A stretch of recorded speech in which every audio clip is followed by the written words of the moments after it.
place makes you want to be outside. In the beautiful woods, nice and cool, but still sunshine peeking through. It's in the middle of the park. There's really not much outside noise. If we just stop for a second and listen, there's nothing except for some chains.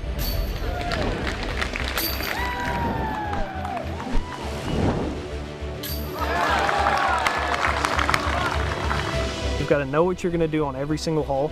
You need to be dialed. Scramble, forehand, backhand, putting, but then you tack on the major feeling of it. It's a beautiful combination. This is different than an Elite Series event. They want to win this, you know, Paul and Paige, they want to get past Climo, and Dickerson wants to defend his title. Simon wants to win his first major. I'm excited to sit back and watch.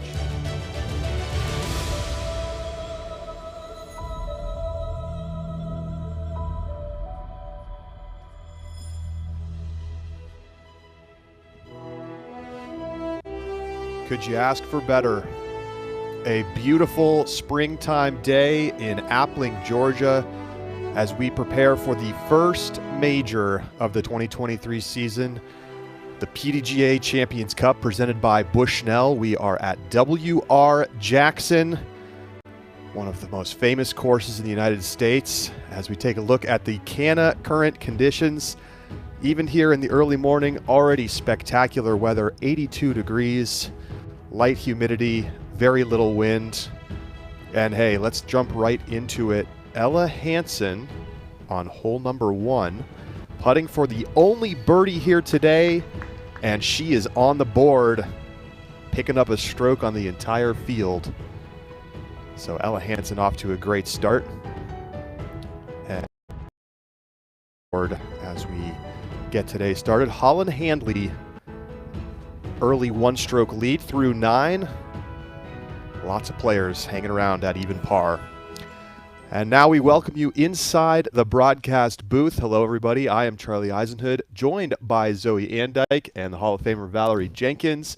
So glad to be with you this morning. And look, Zoe, Kristin Tattar has been fantastic as of late. Maybe a little bit of a slow start this year, but dominant in the last few weeks. Well, and Charlie, we heard it in her interview yesterday. She's already a few events in. She's got 3 wins under her belt, podium finishes. Confidence is there. She's already made the decision that whatever happens, she's satisfied. Yeah, and it sounds like she's in a good mind frame, too. It sounds like she's really focused on her game, but she's also taking time outside of the course. We saw her at the Blue Ridge Championship last weekend, going out, taking in the sights, and that's what you have to do when you're out there traveling. Take a step away, and you can focus in a little bit harder when you get to the course. And it was her biggest win of the season at the Blue Ridge, but it hasn't only been there. She's been putting the pressure on all season, taking it down late at Waco and Music City Open. Dominant performance there as she really started to round into form. She's going to learn a little electric guitar. And then last weekend at Blue Ridge, she was dialed.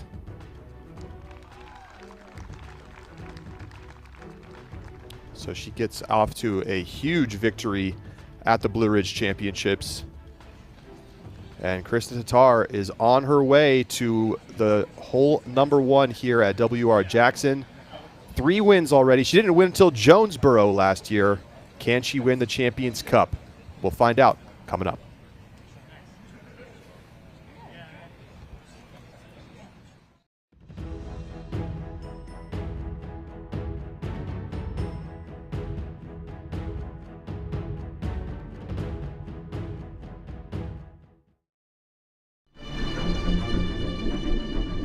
Fierce and passion, like those are the 2 things that I am on the course.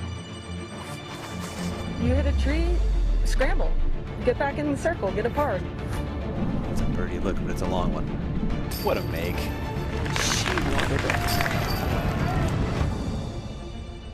Don't forget about me, I'm here. I'm here and I'm staying for a while. Show up, stay a while.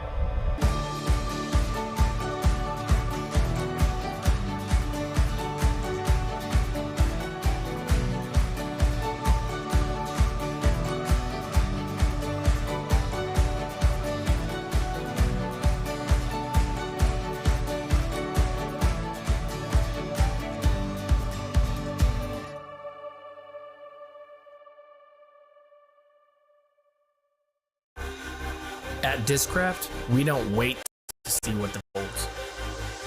We build it.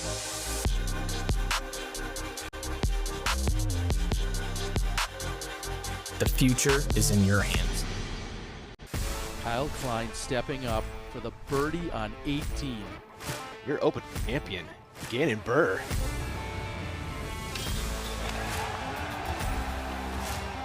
Another record-setting weekend on the Disc Golf Pro Tour. Back-to-back weeks. Winner coming from the Chase card. Pretty special stuff. Gannon Burr, Kyle Klein, two young superstars on tour, showing you how to get it done.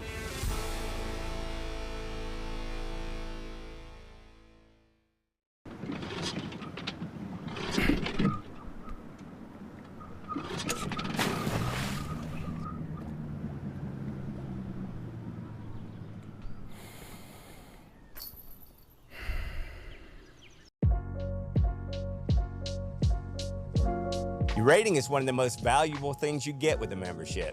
This gives you accurate numbers to track how well you've been doing and your overall improvement in the game. You also get a member number when you register with the PDGA. Your PDGA number is a stamp for when you got involved in the sport. It's a badge of pride for players and a part of your disc golf identity. Get your number today. Visit pdga.com/join. Do you ever get sick of watching the same one all year? Gets a little repetitive, but what else are you gonna do? Like anything? I absolutely love watching the slow motion videos. Yeah, they're like so good. Guess it's slow-mos again next year. Cheers. Yep. Mm-hmm. I'm down.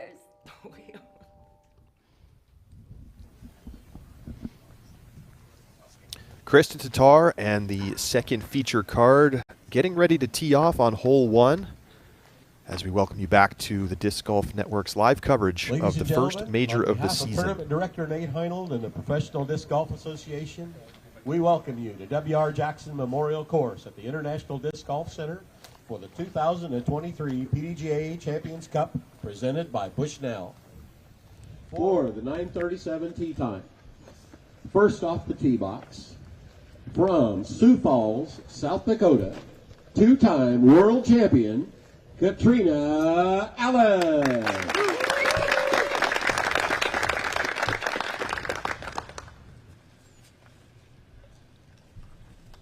Katrina's won here at W.R. Jackson twice, the Hall of Fame Classic back in 2017 and 2018.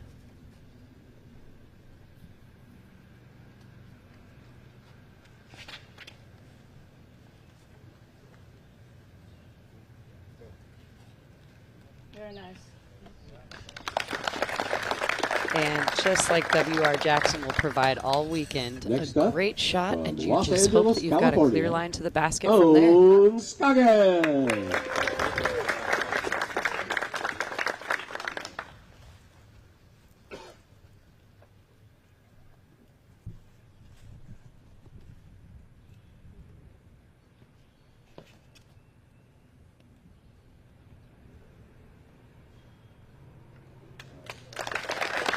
And Scoggins is going to be very happy with that placement. I really appreciate that she's working that Pardue, sidearm to Estonia. finish on the right-hand Reigning side world for the clear champion, shot.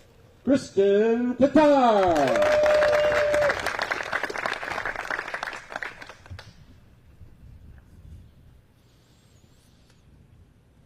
Tatar coming up just short last year here at the Champions Cup, looking for redemption.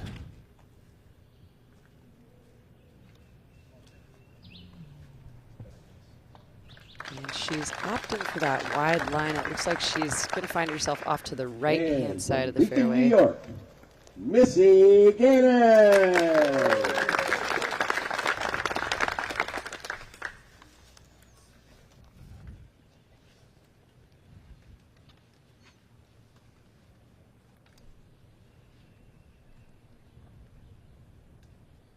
Missy Gannon looking for her first major title.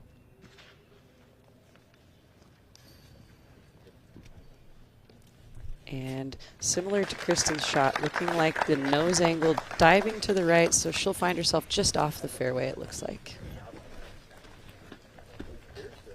Already thinking about the corrections. Let's take a look at the U-Disc course close-up. At W.R. Jackson here at the International Disc Golf Center. It's ranked 11th in the world. It is a very difficult course, rated 4.8 on U-Disc. Very technical, so many par 4s, so many par 5s, and for the women, it's a par 67 overall. 9,047 feet in total. You have to just weave yourself in and out of these trees and hope you land in the landing zones. And funny enough, they said hole 18 was the easiest hole on the tour last year. Wow, that's actually a really shocking stat because 18 does have teeth. However, it's changed up this year. It'll be interesting to see how it plays. International Course Cleanup Weekend is here. Go out to your course, pick up some trash, then come back in time to watch the Disc Golf Network. Go to udisc.com/events to start cleaning.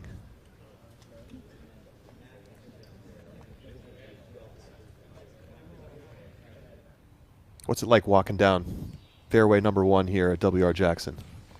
Well, honestly, it's entering the hallway where so many champions have been and where the toughest challenges are lying ahead of you. It's a really great feeling.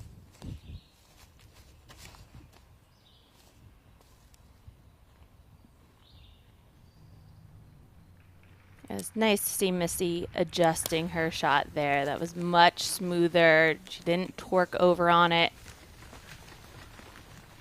Sometimes it's a matter of getting that first shot out of the way, or even the first hole, to find your comfort zone and relaxing into your skin. Yeah, and on a course like this, you have to get comfortable from the start. If you start to feel a little nervous or you're feeling shaky from hole 1, it's not going to ease up on you. You need to get comfortable quick. 660-foot par 4, just one birdie today. Ella Hansen, saw her make a circle 2 putt a moment ago. So Kristen made her way all the way to the corner as it starts to dogleg to the left and gives her a nice look. She's well outside circle 2, but she'll have a look similar to what Ella had for her birdie.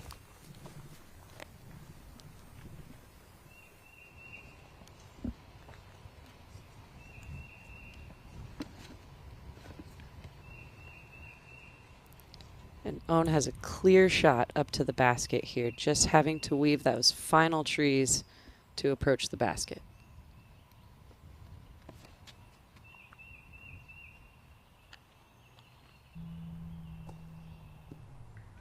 And no problem there for Owen Scoggins. Inside the circle.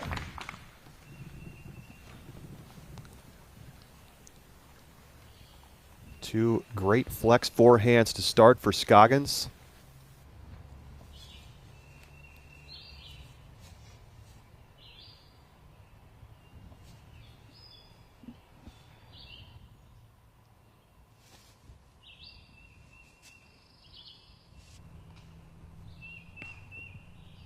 And Katrina with an awkward step out sidearm, but she's actually got herself just outside of circle 2 there for an open look.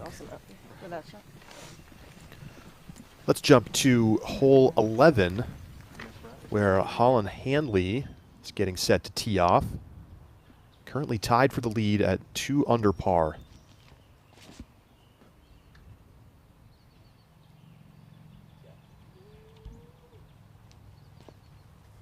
And she's satisfied with that shot. That'll set her up for a good opportunity. So she's at 2 down through 10. You see Madison Walker, Kat Murch also up there. Kat Murch, 3 birdies already today. And then a huge pile up at even. This is what we're going to see on round 1. A lot of stacked up scores, and then I think by the time we round up to holes 16, 17, 18, we're going to really kind of solidify positions.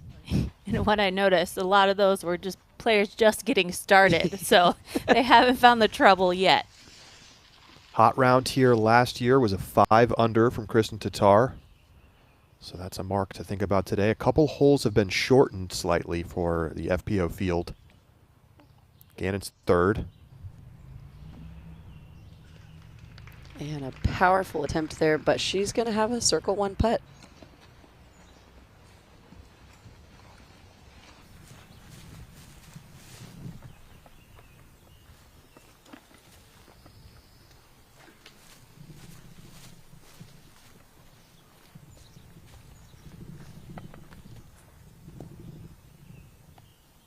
Circle 2, look for Katrina.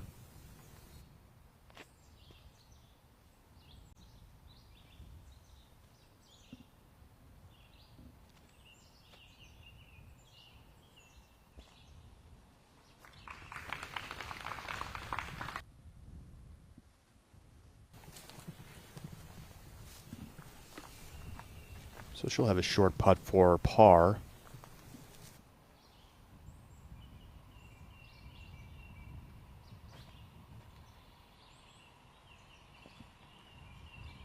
And not even attempting, she just wanted to chip it up, take her par, and walk away. Some smart, really controlled golf there for Kristen Tatar.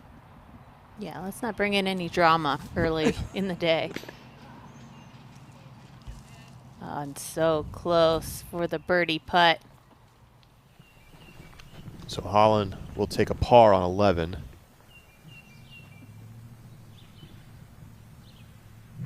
Owens Goggins looking for birdie number 2 here on hole 1.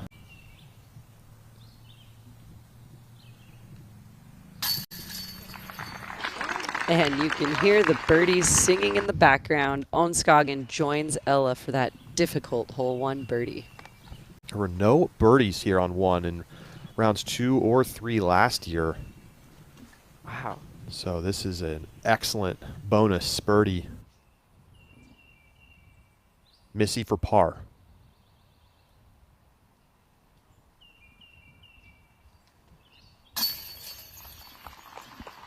And no problem.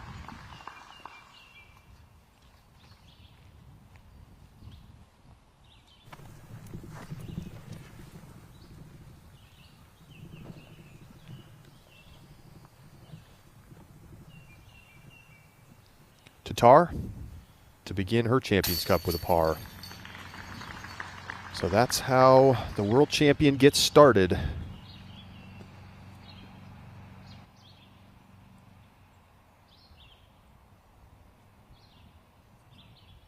Katrina for par. So Owens Goggins gets the lone birdie here on 1. And the lead card, feature card today, getting set to tee off. Paige Pierce and company will tee off after the break. We'll be right back.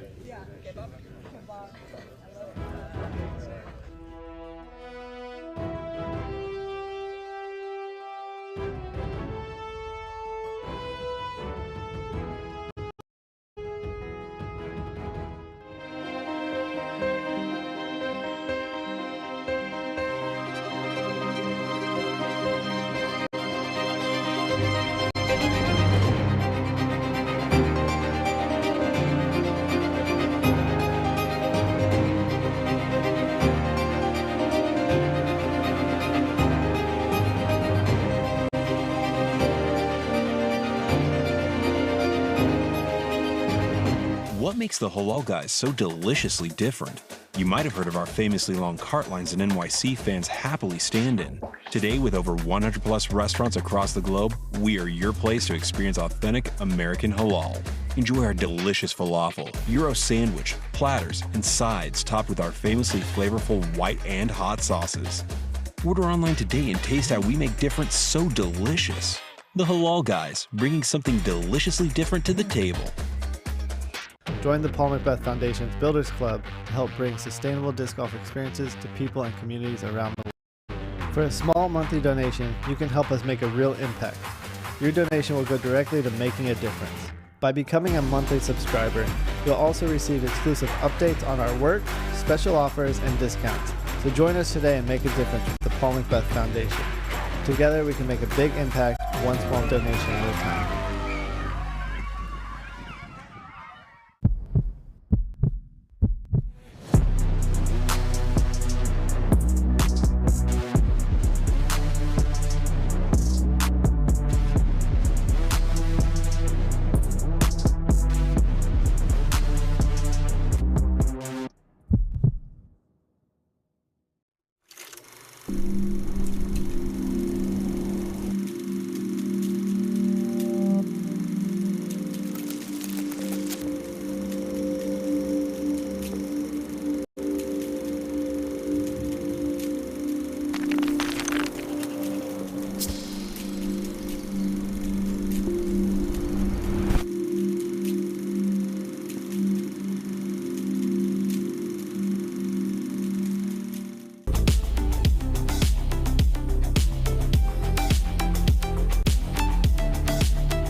The Wasp, especially the Z Wasp, it did go in the bag really early. It's great for kind of that in-between stability. I can flex it if I need to. I can throw it on hyzer. It's dependable and it holds up in the wind.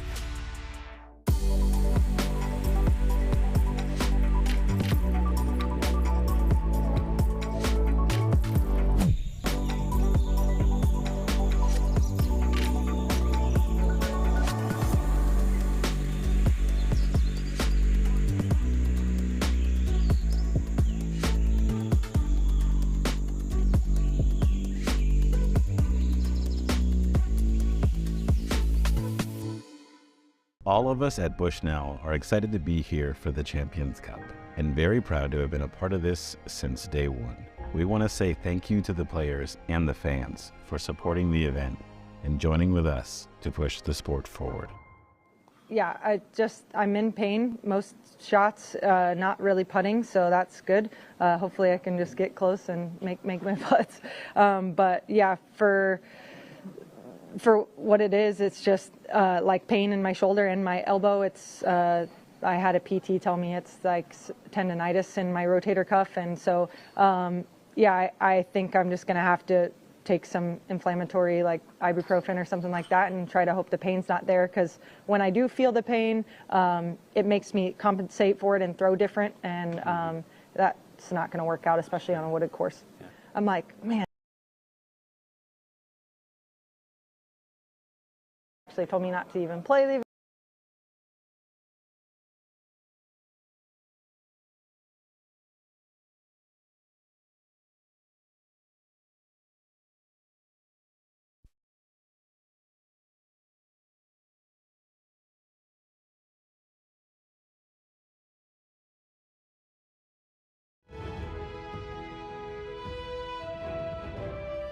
Sorry about the brief technical glitch there. We got a chance to hear from defending champion here at the Champions Cup, Paige Pierce.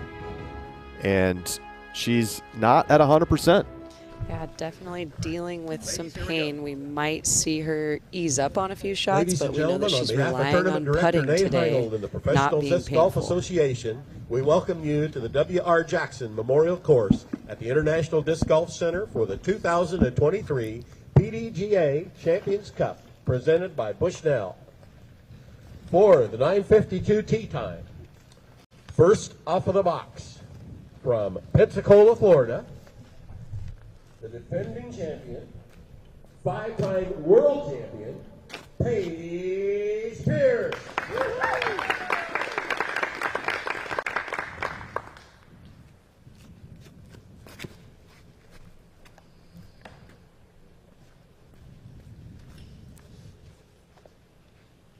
Hard to say.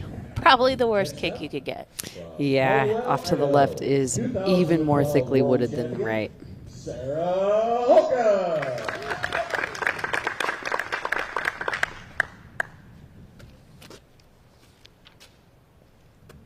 Holcomb finished on the podium here last year. 2019 Hall of Fame class winner as well.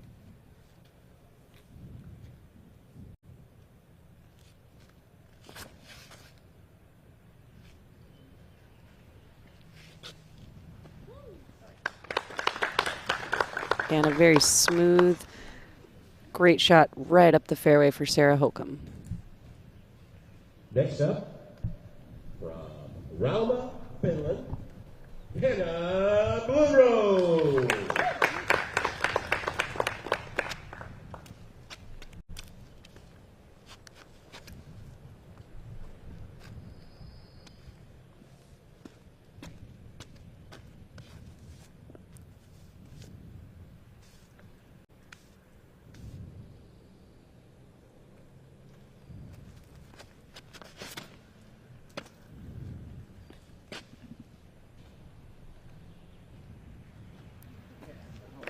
Wow, plenty of power on that massive hyzer right there. She chooses the higher wide right line and lands in the fairway.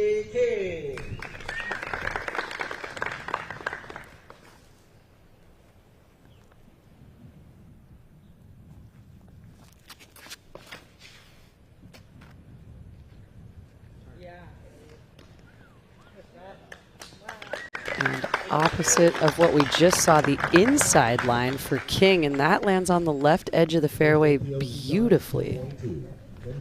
Couple fantastic drives there from Blumroos and King. Let's jump back over to hole 2. Kristen Tatar throwing her second shot on this par 3.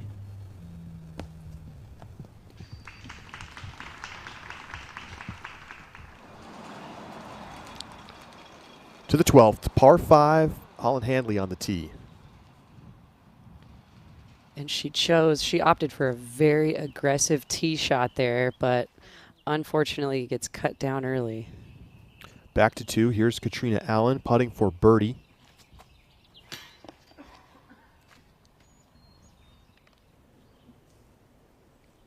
Just didn't give it quite enough.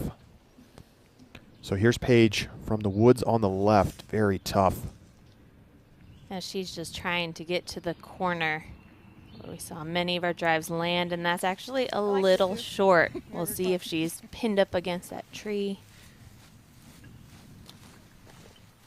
But that's what you have to do out here. I mean, when you're so far off the fairway, you just need to get yourself back into a playable position to continue the rest of the hole.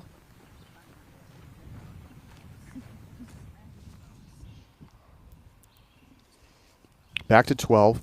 Holland Handley, second shot. They're catching the trees on the left. And having to take a knee is going to take a lot of power, but just as we heard Val say, she's probably trying to get herself to a good place on the fairway.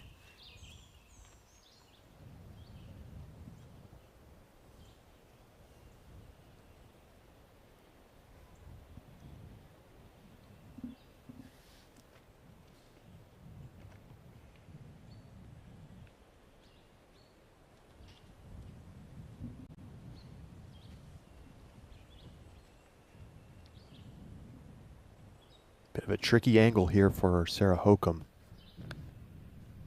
That tree right in her line. And roots in her run-up.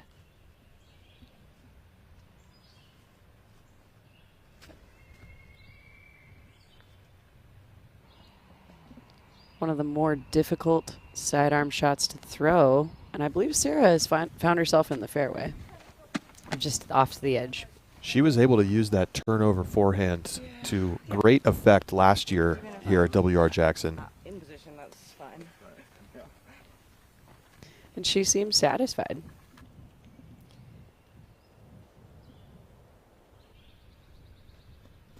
And for Paige's third throw, she's got to get close to the basket here if she wants a par. She just nailed that line. It was perfect execution, and what a great recovery from where she was off of her drive. That's right. You know, there's almost something more satisfying about saving a shot than maybe playing it perfectly. Like, I can do this. I'm still in it. Third shot for Handley. And that's the mindset that these players really need to adopt, Val, is once there's been a mistake or an accident off the tee, is how can we find that power in the scramble? Henna in great position to attack for birdie.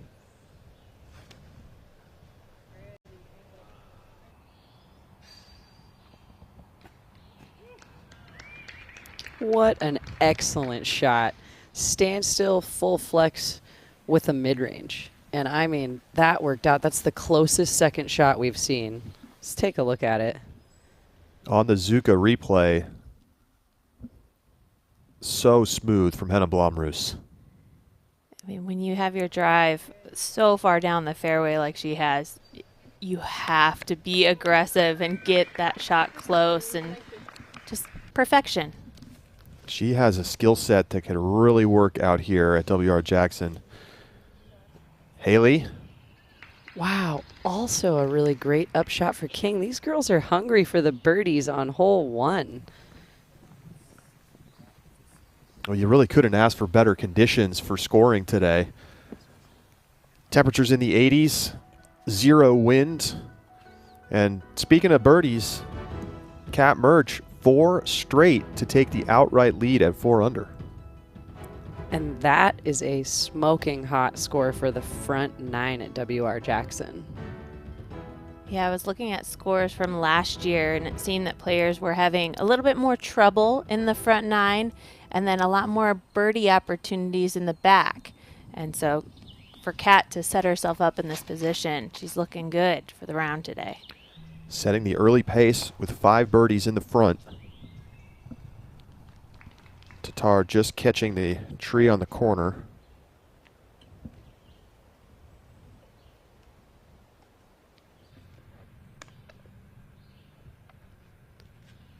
And not an easy approach to the basket here for Sarah. She had to pick her window. Looks like she's opting the hyzer forehand line there.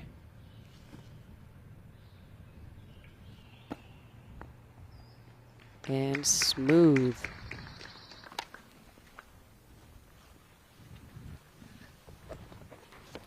I'm just reminiscing how many rounds I played with Sarah Hokum out on this course. And we were just mentioning, you know, the angles that she throws and the way that she can weave that sidearm through the trees. I think we're going to get a lesson today on how many options you really can have on a course like this. Sarah Hokum is just the queen of picking those difficult, intricate shots with angles. To 12, Hanley putting for par.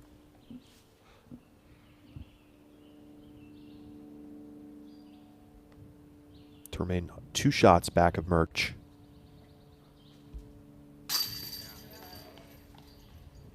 Solid putting. And no bogeys today for Holland Hanley.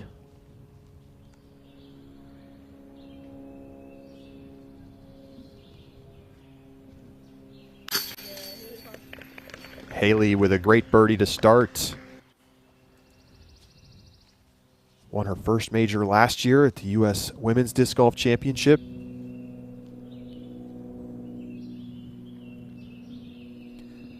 Paige has 17 major championships.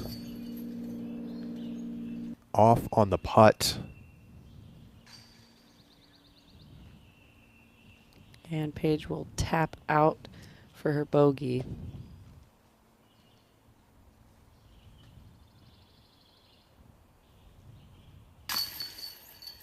Frustrating start for Pierce after looking like she'd done enough to save the par.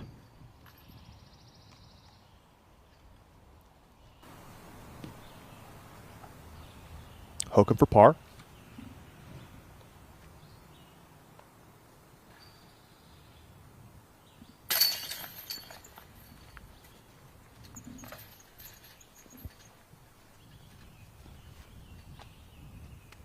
And just look at how close Henna is for this tap-in birdie. I would venture to say that's got to be the closest any FPO has ever played that for birdie. Wow. Certainly can't ask for 2 better shots to the pin. Back to 2. Tatar. Check that. This is hole 3.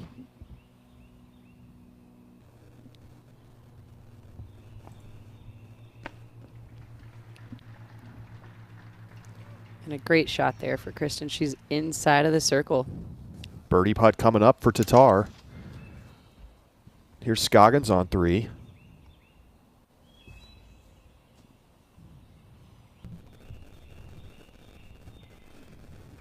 Bit of a misfire there from Scoggins, so she's scrambling for par.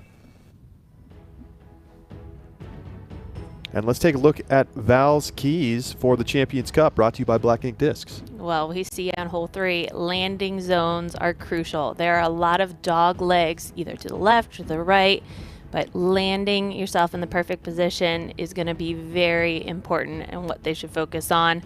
And of course, if you're off the fairway, you've got to be able to scramble. You need to feel confident even in those up shots back to the fairway. And you might run into some trouble out there, and you might not be getting the birdies you're expecting. So you have to just be patient. You're in the woods. The shots will come. The birdies will come as long as you just stay focused on those first 2. Val's keys are brought to you by blackinkdiscs.com, the premium disc golf store.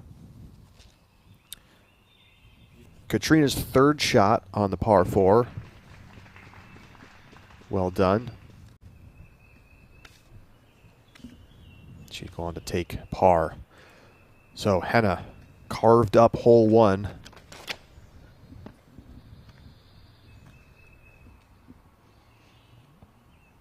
Another tee shot that suits Henna's strength. The backhand kind of straight to Heiser's shot, and she's just outside of the circle there. This isn't the easiest pin to drive to. Yeah, it's 390 feet, and she just went about 50 feet long. Haley pushing the right side.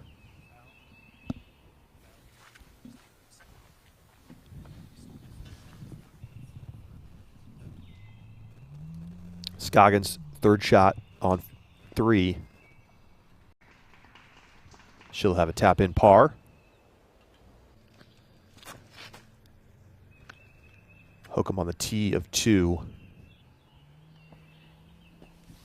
This is a tough hole for that sidearm shot shape. Gets through clean, but she's outside the circle.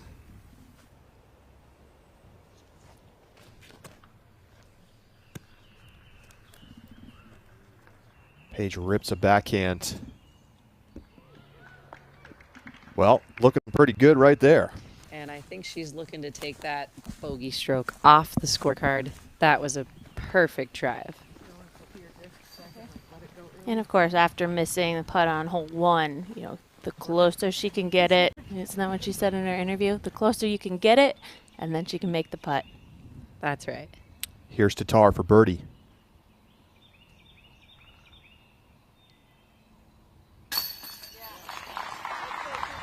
And it stays in there. Kristen's first birdie carded on the round.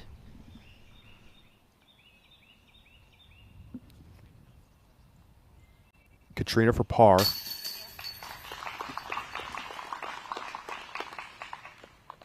Three straight pars to start for Katrina.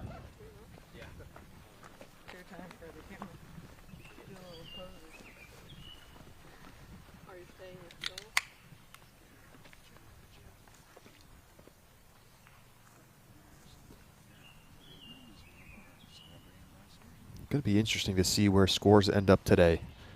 You know, par's a pretty good outcome out here. Not much OB to speak of at WR Jackson, but you can end up taking a big number if you get caught in the woods. Yeah, it's that natural OB forest that the players are trying to golf around. This is a John Houck designed course, and one of the things he likes to do is create opportunities to scramble from the woods. And you see right here, Haley King, plenty of space to punch out up to the basket.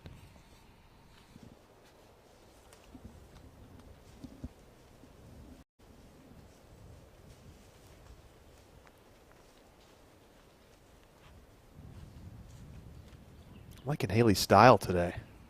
Got the visor going on. Yeah, she's got that kind of first round of golf, casual, cool, comfortable look.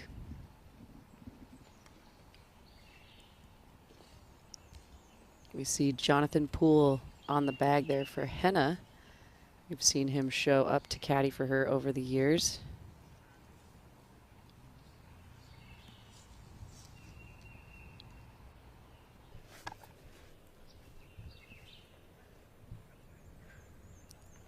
Deep into circle 2 here for Sarah Hokum. Oh, off the top of the basket. Almost connecting.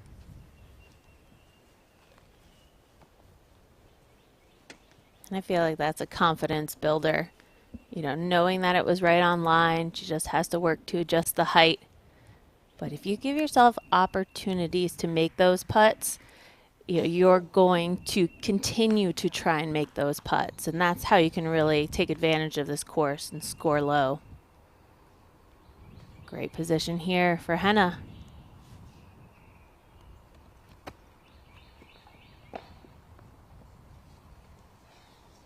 And just shy on that birdie bid.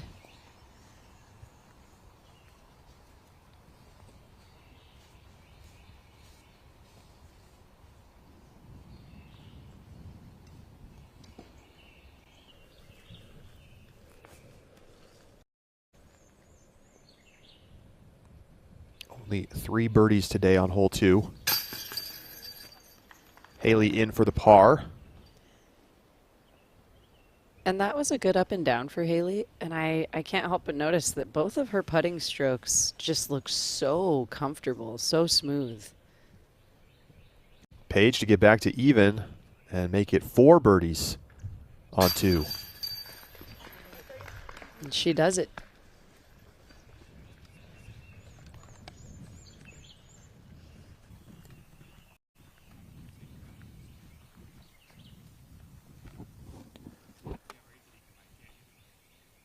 Henna. Clean up the par. Knocks it down. And a tap in par for Sarah Hokum. So let's take another look at that Paige Pierce drive. That's your spicy shot of the day. No lack of power on that drive. 387 feet. Perfect shot. Thank you, Paige. Fantastic shot, and the Halal guys strive to delight each customer with unparalleled hospitality and mouthwatering food at great prices.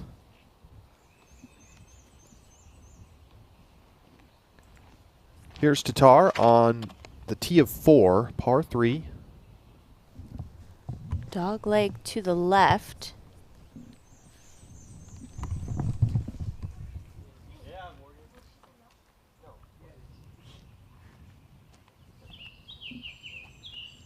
Now over on hole 10.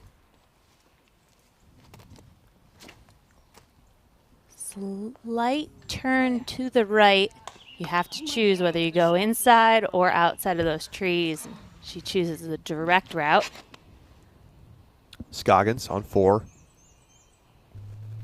And this is looking exactly like what you want.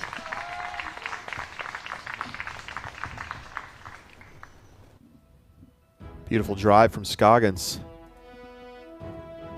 Looking to get her second birdie. Kat Mertz still out in front at 4 down. So that's the mark through the front 9. Yeah, 4 down with a bogey on hole 1.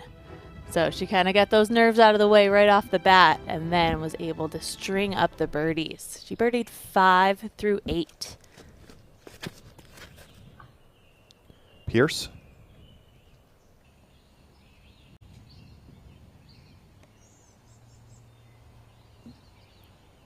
I believe Paige was looking for some placement there with her fairway driver off the tee, but leaked out left and might have gone just a little bit long. 2 very impressive drives to start this round from Henna Blomroos.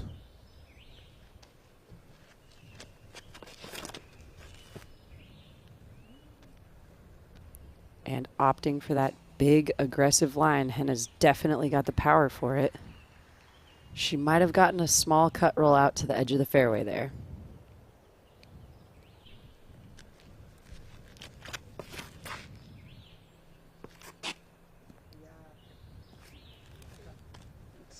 And that's exactly what you want to see out of Haley King. She kept the disc low and got the right amount of turn on it, so she's in the middle of the fairway.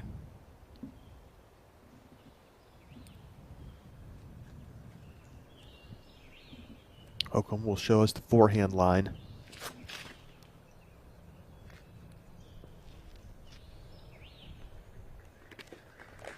Textbook, just a beautiful placement there.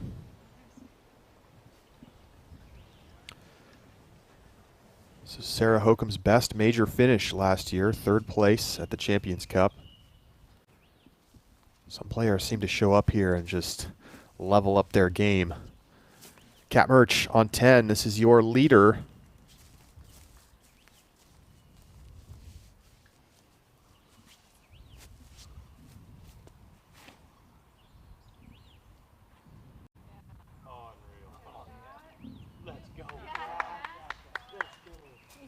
And slices through the gap. Great shot from Mertz. She's got a putt coming up from circle 1.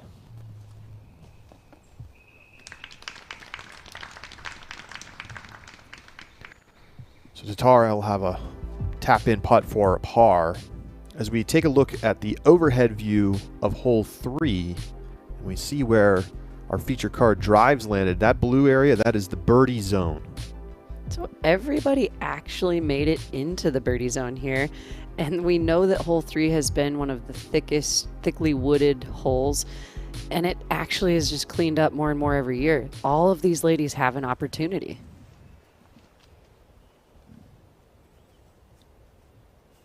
Low ceiling for Pierce.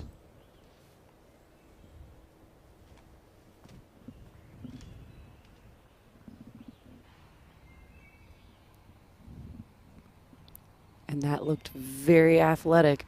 Not exactly sure if she's in circle 2 or if she's just hit the fairway.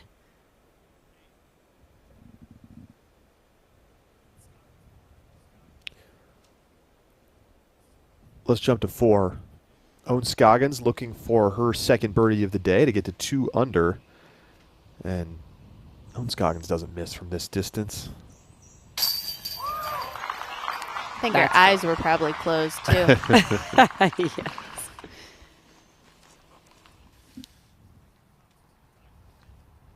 Rebecca Cox, who's currently tied for 5th. Here she is on hole 10. Second shot for Cox.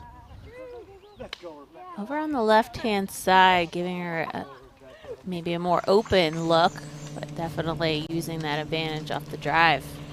She will have a circle 1 birdie putt. Oakham going big turnover. Maybe a little too much turnover. That was a very difficult and drastic angle to pull off, but Sarah Holcomb could do it if anyone.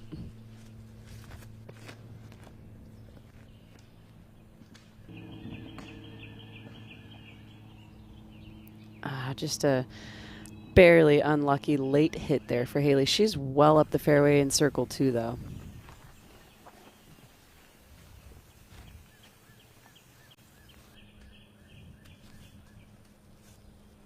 Hole 3 so far playing as the 3rd most difficult hole on the course. It's an opportunity here for Blomroos. About 350 to the pin from here. Just catching that center fairway tree. It's only her second shot. She can still card the par.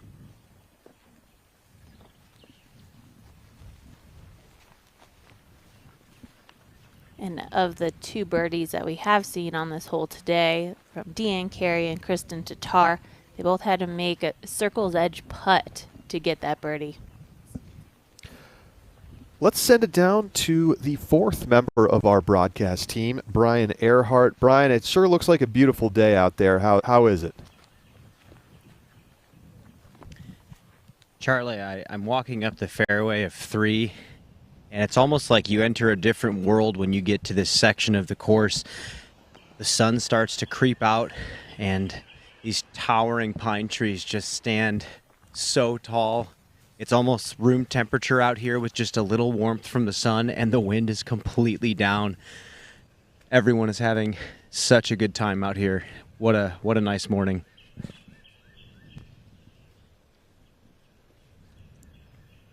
Fantastic. Hopefully the warm sun turns into hot scores.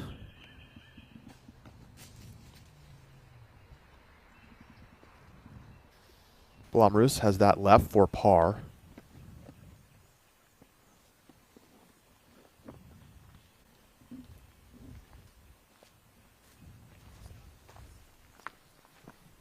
One of 9 par 4s on this course. That is a very unusual number of par 4s. And how does that make this course play differently than some other courses on tour?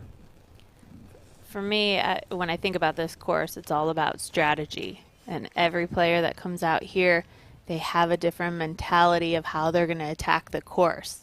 Some people's attack is hitting the landing zone, being aggressive to land in the perfect spot. Others just try and go big. And from way outside, Sarah Holcomb gives it another run. And I think it just depends on the player, you know, how aggressive they are, you know, do they feel more comfortable when they're playing aggressive as to, you know, more conservative. So Murch putting for a birdie. And gets it to go high left side. That's 5 birdies in the last 6 holes. And she now has a 3-shot lead on the field. I'm gonna get behind you, Blaine. Very solid start here for Kat Murch.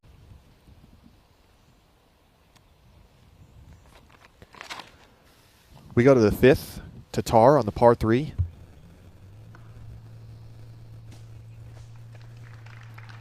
Not a bad tree hit. Actually, the trajectory of that kick was forward, and she's in the circle.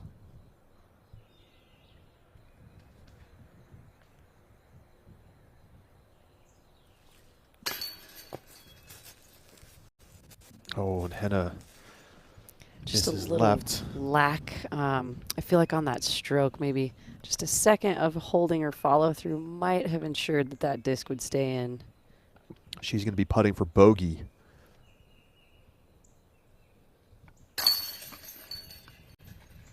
Hokum in for the par.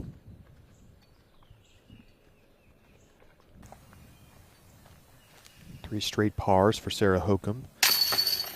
Haley for par. Remains at 1 down. And Blumers drops back to even.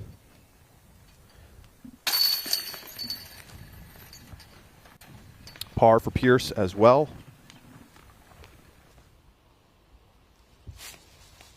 Let's go back to 5. Here's Scoggins.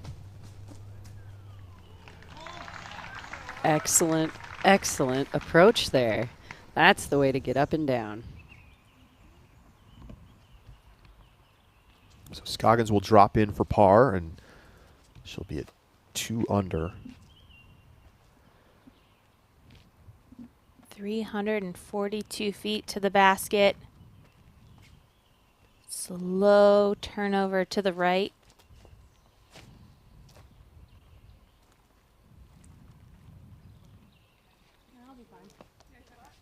And that was more beautiful than I could have even drawn up in my head. I think Kat is really feeling confident and feeling her game right now.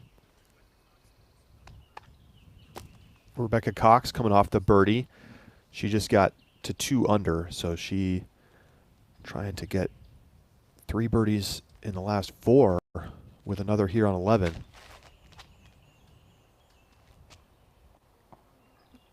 Little more height than we saw out of Kat. Allowed her to get around the corner just a little bit more. Had a great season so far for Rebecca Cox. Here's Kristen for birdie.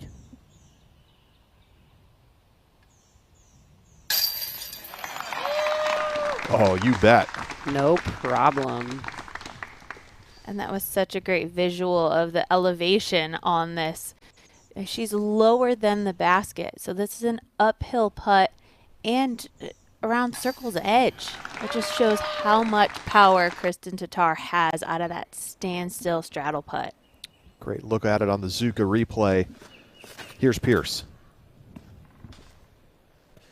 Oh, and you hear Paige maybe feeling that shoulder already.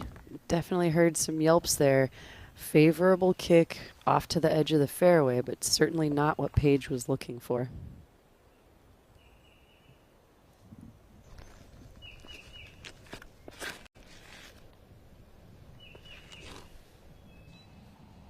Very smooth drive there from Haley King.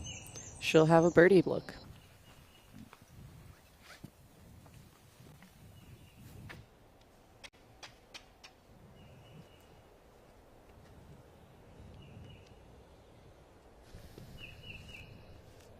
.327-foot par 3. It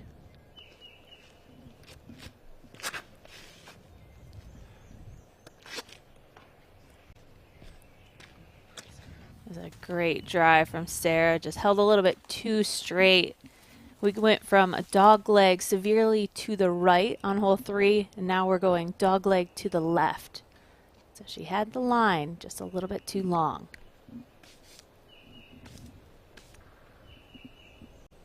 Perfect shape for Blomroos. That's the gap, right in the center. Gorgeous, gorgeous shot there for Henna. There's just so many guardian trees blocking a lot of these baskets. So you still have to hold your breath. Even if it's a great line, can it get through those last few trees? Give yourself an easy putt. Here's Murch at the edge of the circle putting for birdie. This is to get to 6 under par.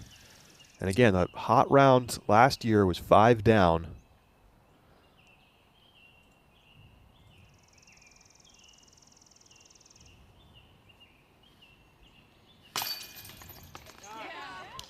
Bounces it in off the cage. Yes. Kat has gotten some really incredible catches by these baskets, and the scorecard shows it. To 6 to Tar.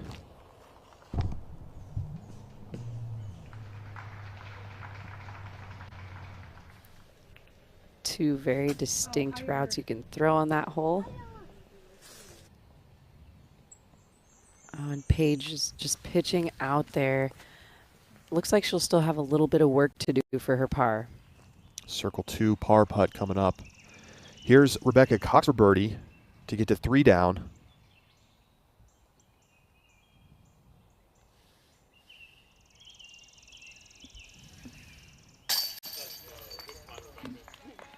Yes. So Rebecca Cox takes over solo second place.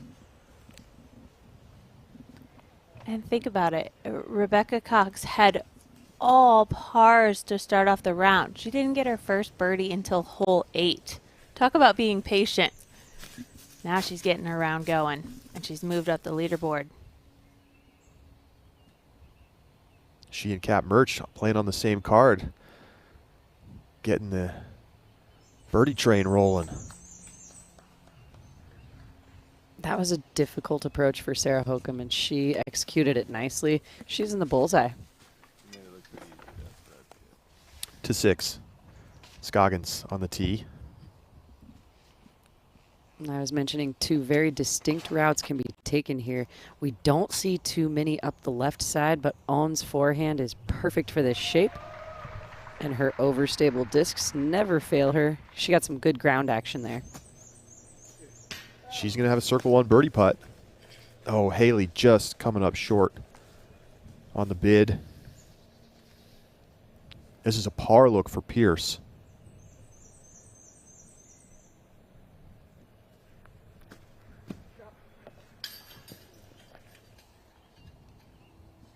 Asking for it to drop, and it doesn't quite in time. Off to the left. Pierce will be coming back for her bogey. It will be very interesting just to watch how this round plays out for Paige. We know she's got the injury, you know, but we also know her expectations. She's the defending champion. You know, how high is the bar for her this weekend? You know, at some point she's got to be happy that she's playing, but questioning, is that the right decision? Playing through an injury, what's that like?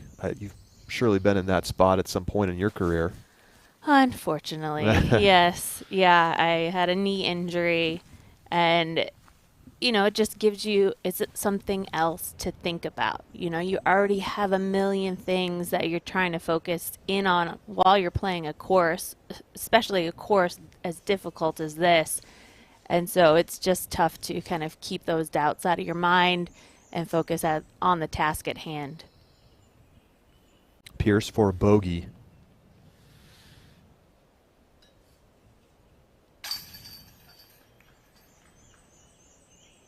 She did say that it doesn't hurt to putt, so she doesn't feel it there, but on almost all of her other throws, she feels that rotator cuff tendonitis causing her pain in that shoulder. Blomroos for par.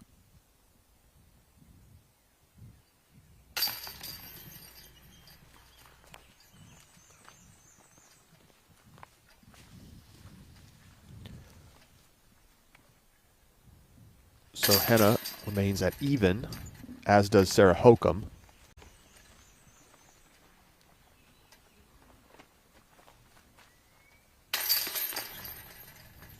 was waiting for the slam dunk from the Haley. She was that close for her par. So Haley stays at 1 under. Katrina going on that right side gap on 6. Beautiful shot from Katrina Allen. The lines on this course are so clear.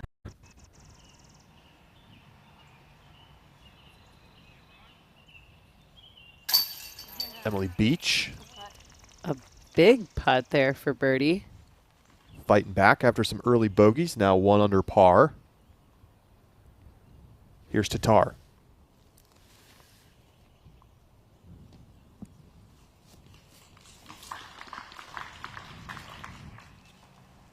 Not this time for Kristen. Here is your leader, Kat Murch. And that looked like it came out just a slightly bit early. She got caught up on that left side corner. Scoggins in for the birdie on 6, so she moves to 3 under par. That's the best start through 6 holes today. This one needs to hold on. Oh, favorable last tree kick there, and she's on the edge of the fairway. Yeah, and I would prefer to be on that right-hand side as opposed to the left. It's going to open your options, and that second shot, it's another one where you can choose the left gap, more direct, or the right-hand route.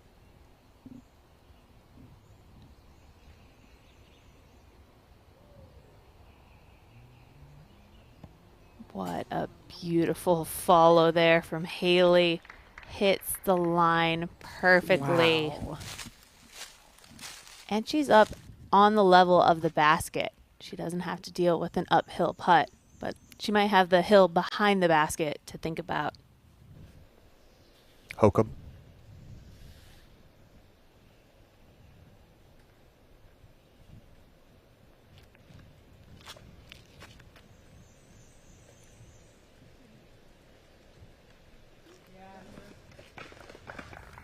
And it stays clean, and it's in the center of the fairway.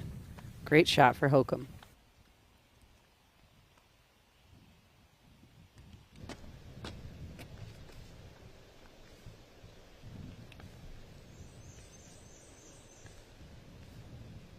It's the first hole where that really tests that straight throwing ability.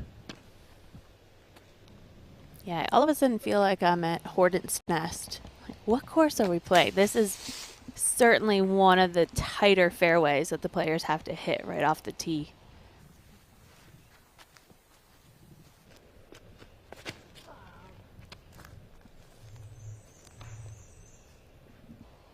It made its way after finding some sort of gap through those trees right off the bat.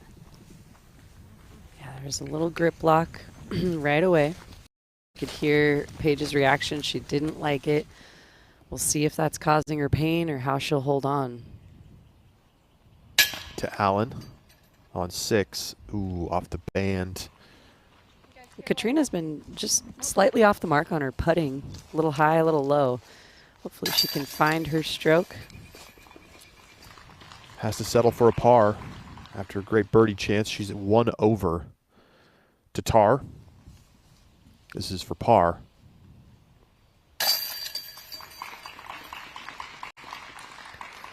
So Kristen stays 2 under. Look at Caroline Henderson, who's not in the field this weekend, but following along with the action. Leader for Disc Golf Pro Tour Rookie of the Year right now.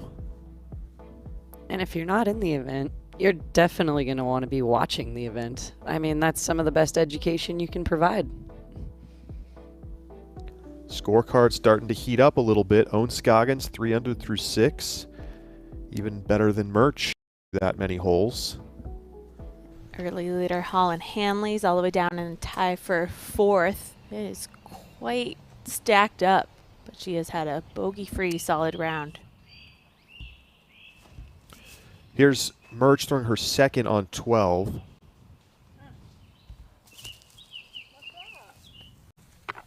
One of the 2 par 5s on the course.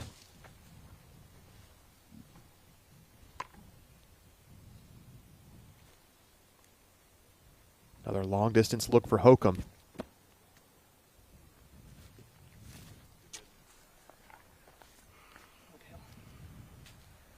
Might be able to run it with this one.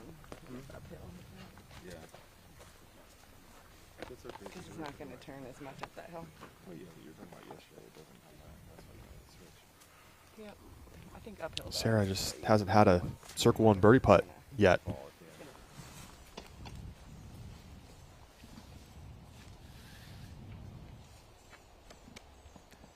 Henna.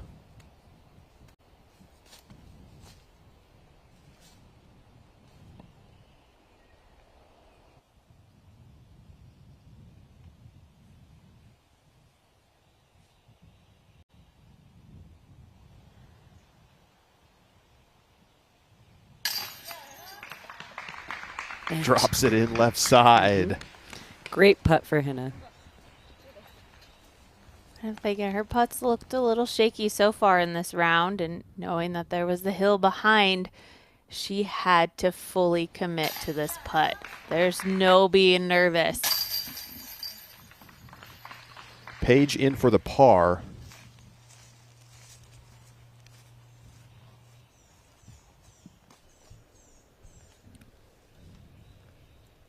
And how about this birdie putt for Haley King after the fantastic tee shot?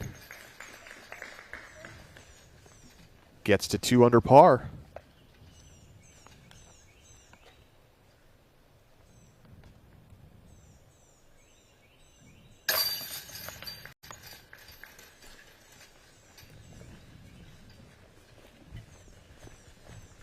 So Hokum takes the par, and let's go over to Owen Scoggins, teeing off on 7. 624-foot par 4. Fantastic from Scoggins again. She has been sharp off the tee. And that's what I was just going to say. Owen off the tee today looks more impressive than I've seen maybe ever. Owen is in tip-top shape for this first major. Guitar. That's early.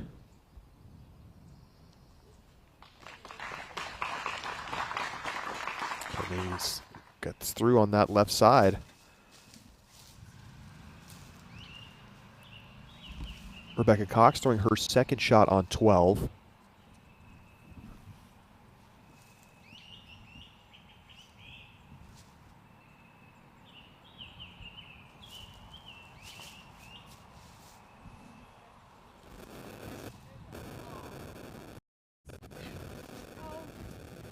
Let's go back over to 6 and take a look at this hole. Yeah, and again, 2 distinct routes. We're flying up the right-hand side here. This hole is 296 feet, but it has quite a significant elevation gain. Both gaps, whether it's the right-hand side or the left-hand side, aren't super wide, so the players got to pick their line and commit. We're starting to come to the landing zone right here. If you're looking for the birdie, you're going to want to be on that right, extreme right or left-hand side of the basket. Ooh. Early and gnarly kick there for King. And when you think about hitting the line here, it's not just center of the fairway. It's dealing with executing the height. Are you getting enough height under the disc so that it can carry the distance? Are you throwing it too high or too low? I mean, it's a very precise line that you have to hit. Our first 2, a little too high and a little too inside.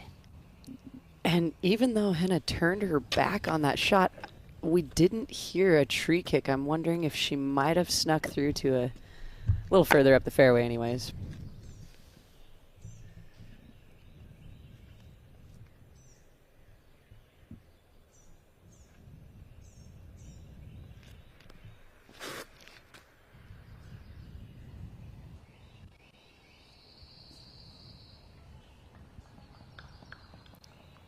And that looked like a very powerful and well-executed shot by Hokum.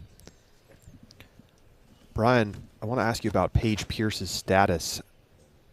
How's she looking out there in terms of dealing with the shoulder?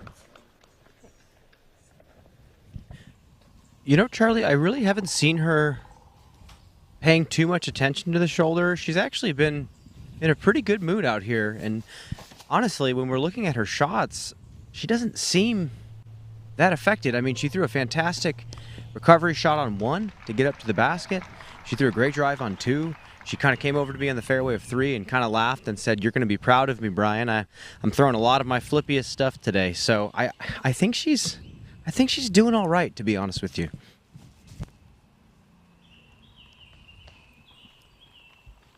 Wow, difficult angle there for Cat Merge coming out of the woods, and she executed it so well. She finds herself in the fairway.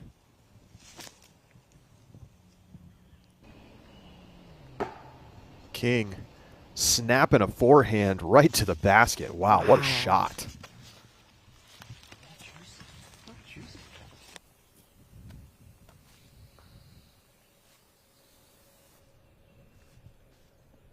Blomroos.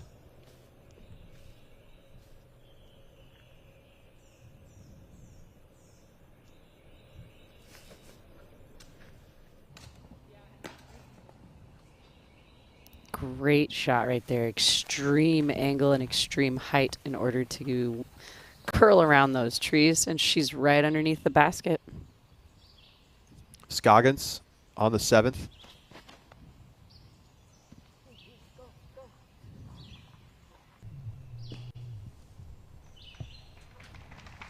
Fantastic line from Scoggins again.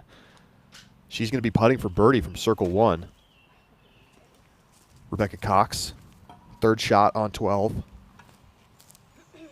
Pushed that a little left, but she's going to have a look.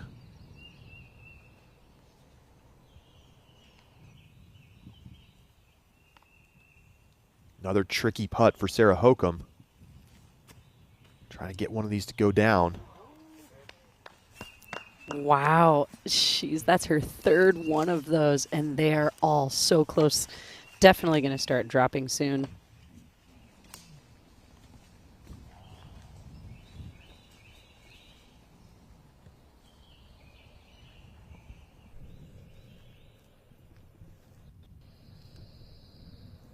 Nicely framed putt for Pierce here from circle 2.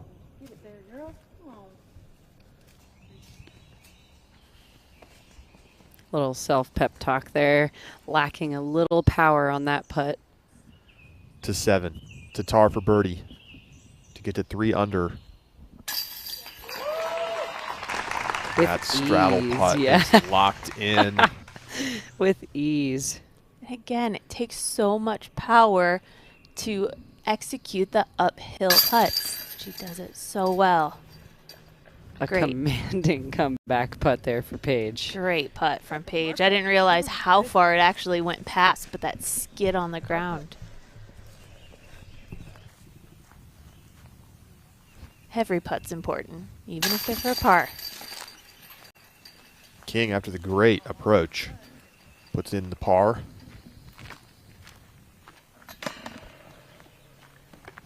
Hokum settles for par. And Henna also takes par, so she's still at 1 under. Here's Katrina Allen putting for birdie on 7. And she has found her stroke on the 7th hole, carding her first birdie, and now she's back to even. 4th shot for Rebecca Cox and ended up pushing well too far left, so just going to have to approach.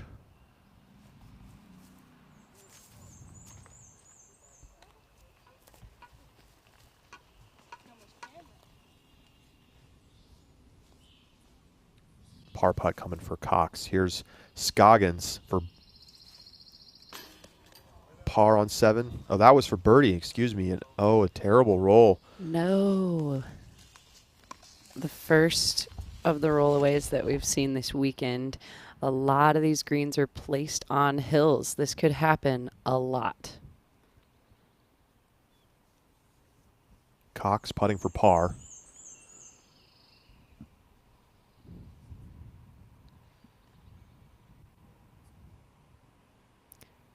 quick little reset here for Rebecca Cox, gathering her confidence. And she does. She digs deep for that one. I like to see a player with that much experience. Although she's young, Rebecca Cox has been playing her entire life. She knows what she needs. Oh, man, that was a very close circle 2 comeback for Owen. So a bad break for Owen Scoggins. She's going to 3-putt and take a bogey on 7. I like the shape of that tee shot. She looks like she's a little bit in the trees on the left, though. Back to 12. Kat Murch in for par. Still has a 3-shot lead. Out in front of a big pileup of 5 players at 3 under. Blomers.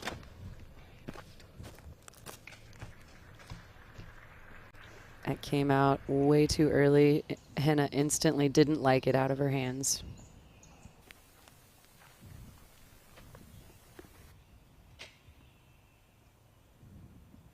Yeah, this tee shot requires a very sharp angle to get around the corner to the left. You can see Sarah even pulling out the backhand to make sure she can even get the little skip. And this looks like a great shot. Sarah has really been working on these backhand throws, and that's the best of the bunch so far.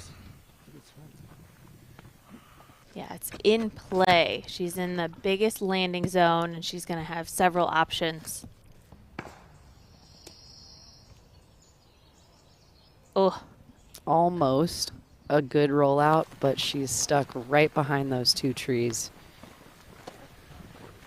So some scramble shots to deal with here on our feature card. Tatar. 3 birdies through 7. Here's her tee shot on 8.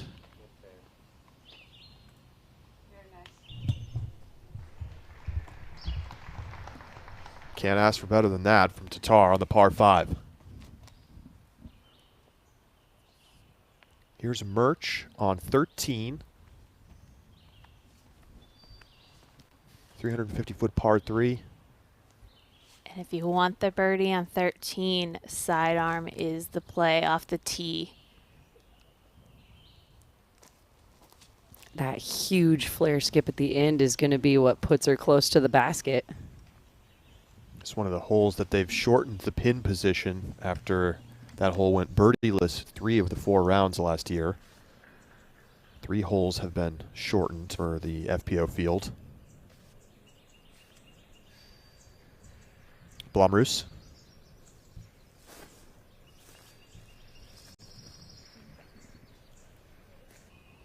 I was afraid of a cut roll there. That was a pretty drastic angle. She looks to be pretty deep in the woods. And you know, she's not usually looking to throw forehand on the approach, kind of forced to there, and ends up taking a pretty bad roll.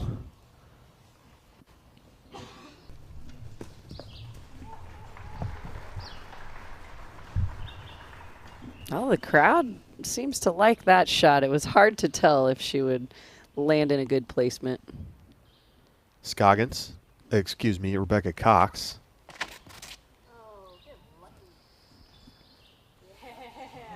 Asking for it to get lucky, and I think she did twice there, peering a little tree gap and getting a kick in. I'm going to go for here. More understable of a disc is what Paige Pierce is calling for here.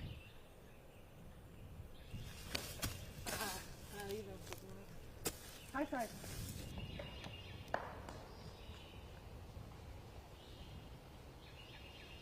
Forward progression on that roll. I'll have a very long look.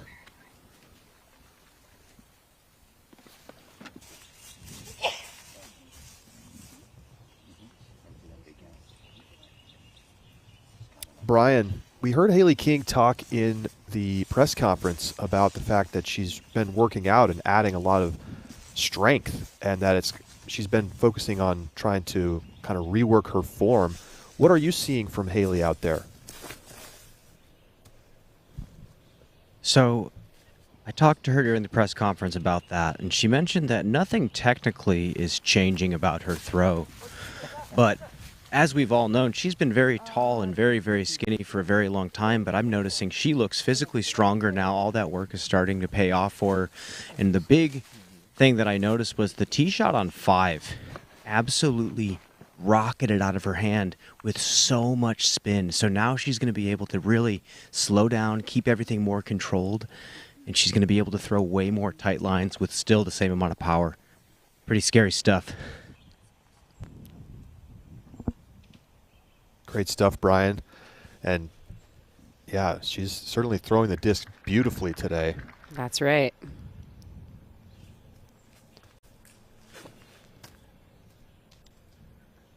Wow. Taking a look at this Sarah Holcomb second shot. She just peered about a 4 foot, maybe smaller gap. It's way up there. Got through everything. I think my favorite part of Sarah's sidearm throw is how long she extends her follow through and ensures that flight. I know, I was waiting for a second. It looked like she meant to do that. I mean, the gap she hit was so tight, but then to see her with a big smile, she knew she got maybe a little lucky on that one. Oop, nice little last minute kick back into the fairway. So Owen Scoggins will have a long look from there. Blumroos.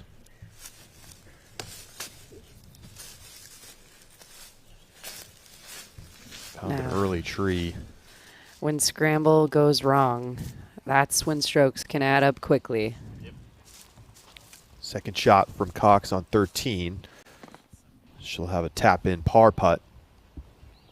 We go back to Tatar after the great tee shot on the par 5 8th.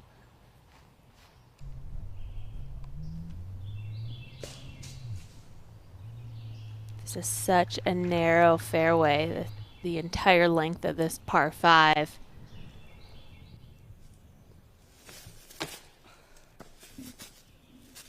Oh boy. Not again. So that's 4 shots now for Blumroos. Still not looking at a putt.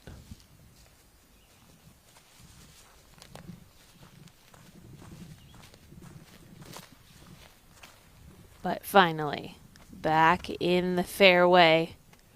More space, more lines to get to the pin. Really just trying to think about how to save a double bogey at this point. Yeah, she wants to get up and down from here.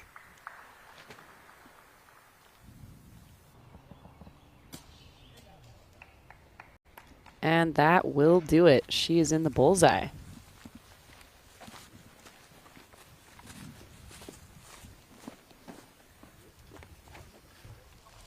Jonathan Poole on the bag for Blumroos this weekend. So go back to 13.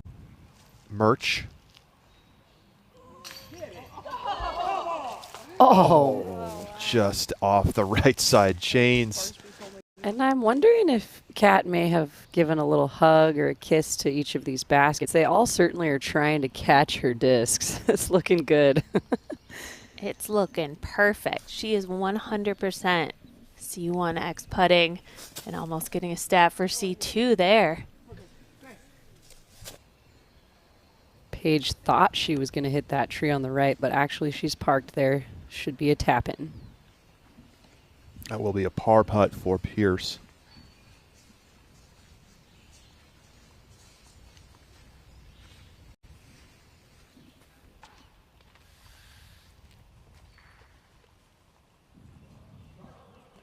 Merch still out in front by 3 strokes. And too much on that left side. Catches the second tree.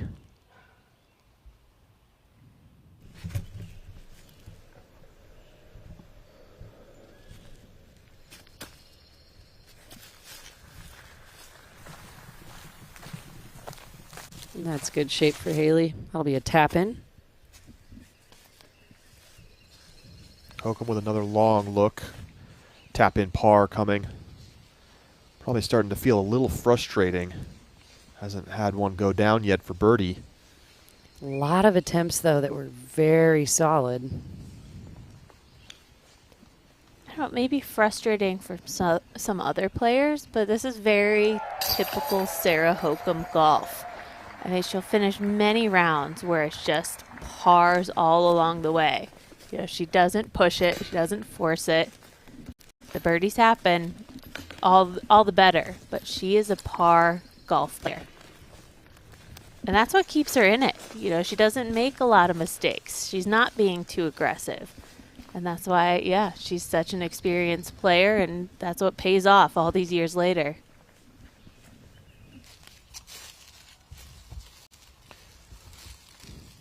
So Tatar putting for eagle from circle 2.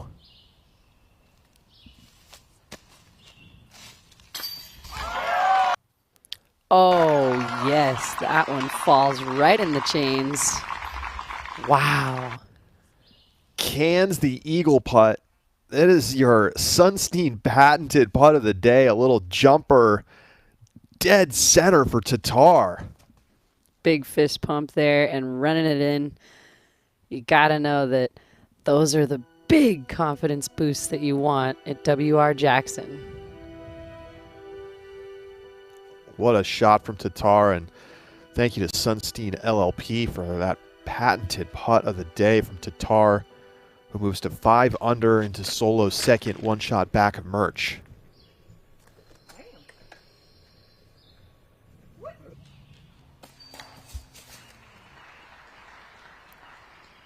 And we hear some surprised reactions from card mates there. Sneaky little route there for Haley King.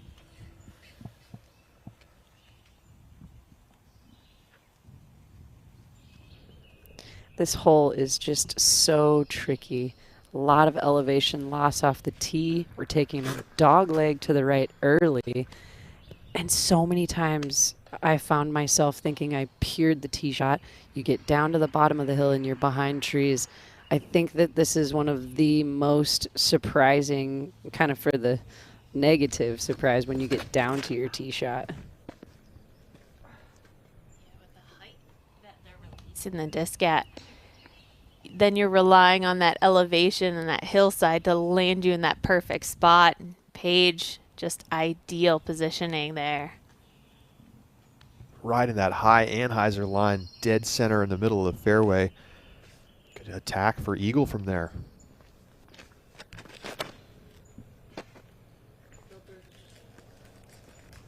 Hannah does not like it.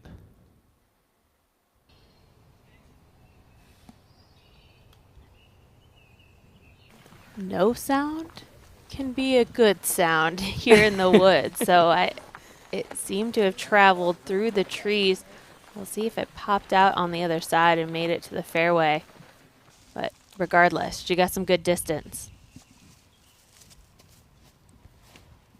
Second shot on the par 4 14th for Murch, and another tree and a terrible kick off into the left. Scoggins just coming up short on the birdie putt.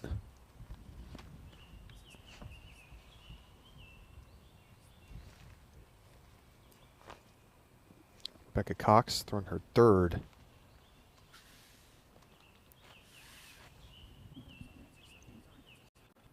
No, I'm sorry, this is her second shot.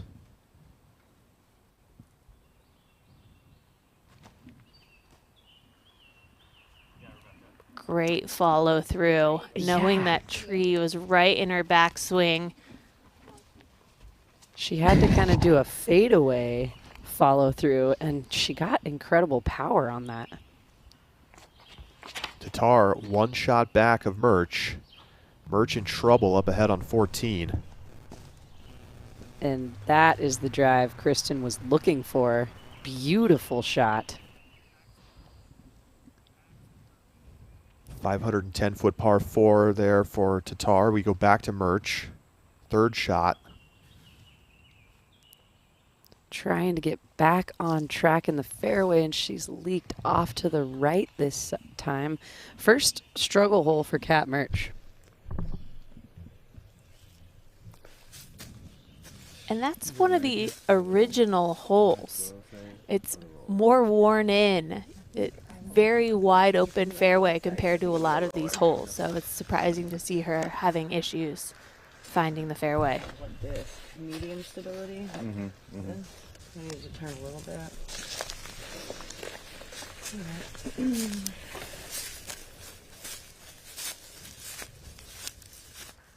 I like how Sarah kind of walks us through what type of a shot she's going to throw. She's also very, very good at these slap down rollers to get out of trouble. Turn. Medium stability. Looking for some turn.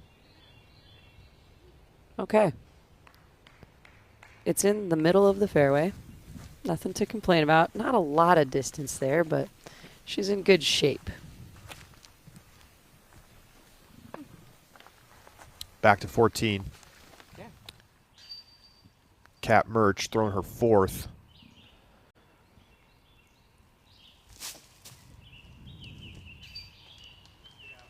Not much of a window there, but she did get out. So it's going to be a bogey putt coming from circle 2.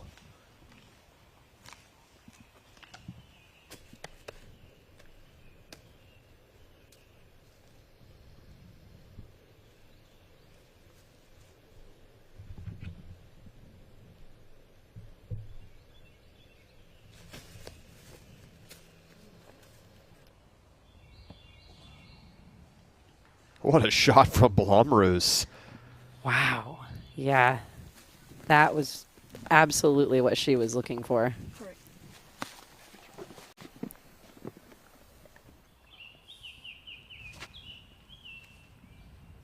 Cox throwing her third shot.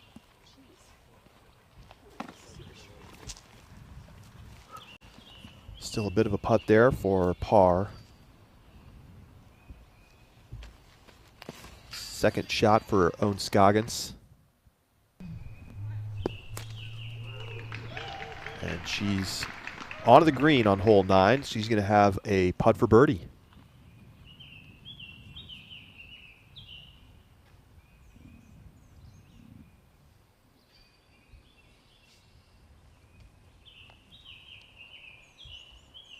Murch for bogey.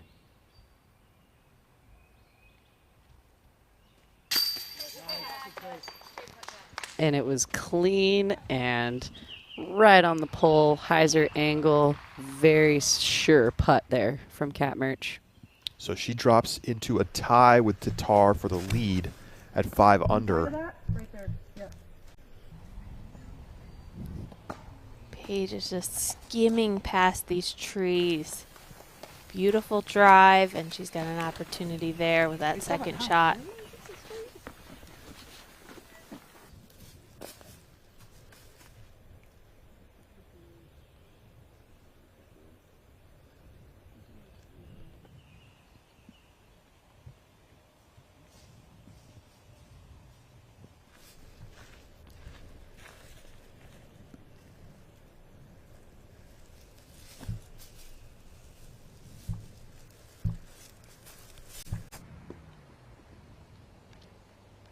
From a knee to a layout approach there, and she's got an opportunity to cash in from that spot. Eagle putt coming up for King.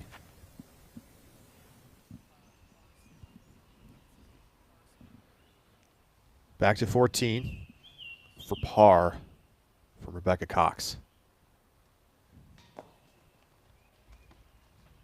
Leaves it just low.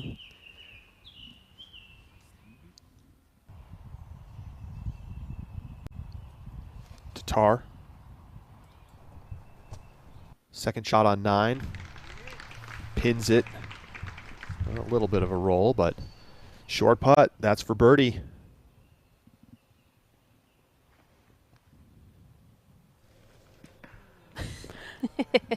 I like. Talk about holding the line. Yeah.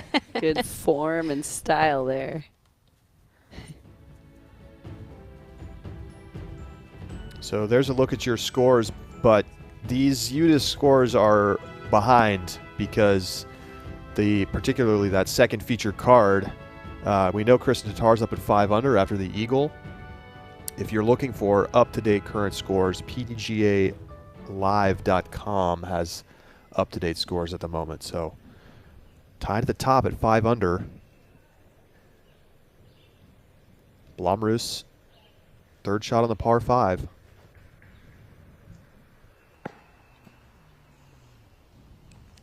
A disappointing approach. Yeah, that was very soft out of her hand. It was almost like she was focused more on the line than the power that she needed to get there. And with how Henna putts, that's going to be a tester.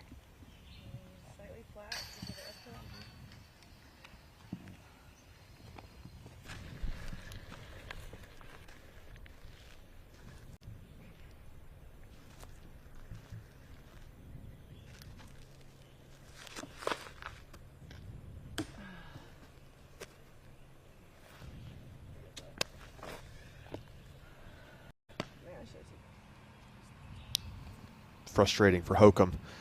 Here's Tatar for birdie on 9. Yes, and she becomes your outright leader at 6 under par. And these putts are just looking so crisp and almost so easy for Kristen.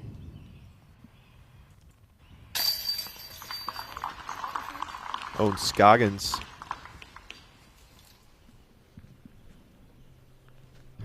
In for the birdie. Haley for eagle. Short birdie putt coming up for Haley King.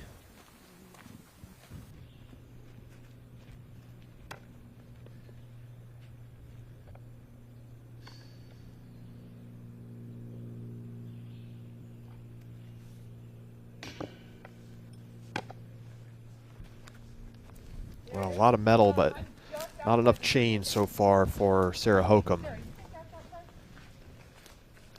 Don't mark it. Yeah, if I don't mark it. I'd say you're out if you don't mark it, yeah. Confirming with her card mates that she is in fact out of the circle. Paige Pierce will have the opportunity to follow through on this putt.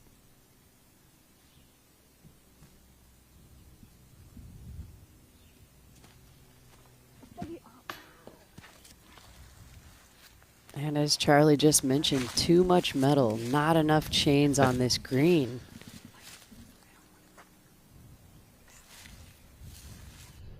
So an easy birdie coming for Pierce, but coming up short on the eagle. Blomroos for birdie.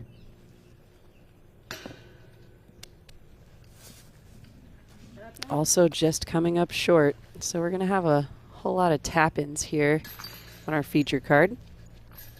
It also means that Kristen Tatar with the lone eagle today takes a stroke on the field. A dangerous place for the rest of the field. Kristen Tatar is maxing out or I guess powering up on her confidence and looking solid. At this point, it's only a matter of time for how long it's going to take Kristen Tatar to get to the top and to be in contention. To 15, Kat Murch coming off of a bogey on 14. Very smooth stroke off the tee, and she's in the fairway.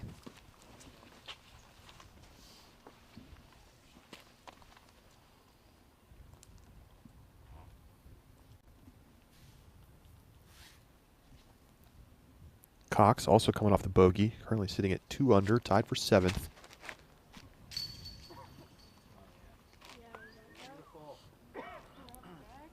Wow, and Rebecca put a good move on that disc, way up the fairway.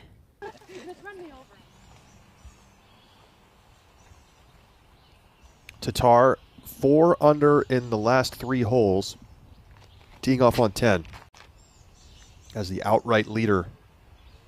She beats that corner tree and just barely gets taken down at the end of the flight. She's in the middle of the fairway. This is great shape. So there's a look at the updated scores. Tatar now alone at the top 6 under through 9. What a score. And we know that these players are throwing really well, keeping it in the fairway. But for Kristen Tatar, Kat Murch, Haley Keene, Owen Scoggins, they are all there near perfect putting today. So not only giving themselves the chance, they're taking advantage too. Logjam there at 3 under.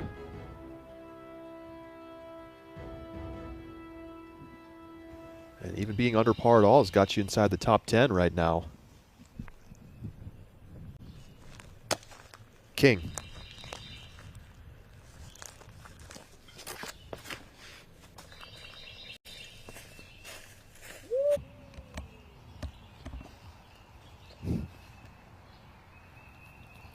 I feel like on hole 9, I'm not sure exactly what the strategy is. There are trees littered all over this fairway. So you just try and hit the gap of least resistance and get as much distance as you can. And hopefully the disc lands in an open space where you can throw your second shot. And that went way up the fairway. I think she's off in the rough a little bit. But we heard Paige Pierce say as she walked up to this tee shot, oh, I like this one. So she put a move on that disc.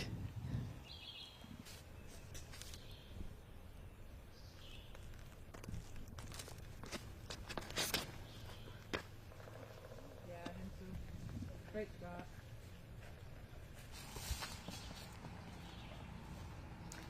And Henna did as well. She's way up the fairway, in the fairway. Good positioning.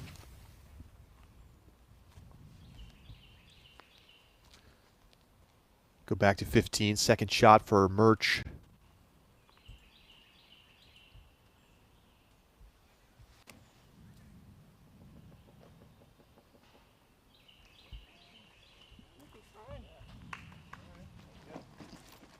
She's inside circle 1, putting for birdie.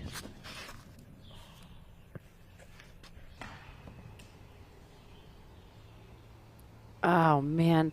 I really liked Sarah's idea here. She was trying to weave through those trees, but she is in the heart of it. It's going to be difficult.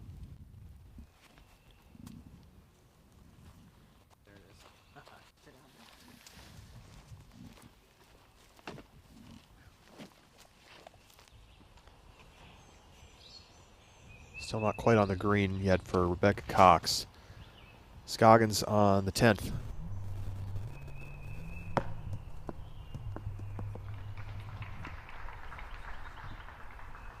That's a great shot for Owen. And let's go back to 9 and take a look here at the par 4. Yeah, so it's 510 feet. That's pretty good distance, appropriately deemed a par 4. Right off the tee, we gain elevation, and you can see right here where we're flying over, good landing zones, and even if you've got the big distance drives, if you can get past this road, you're in great shape. Tons of trees littered throughout the fairway. We've seen these ladies catch a few, but then check out this approach shot. You really have to have your angles and your disc selection dialed in order to even take a par or give yourself an option for the birdie.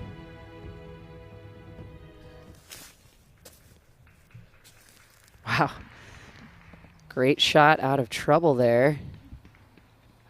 She released that disc at such an extreme hyzer angle, and it was so understable. It flipped to flat immediately out of her hand, and wow, it was a tiny gap she was able to hit.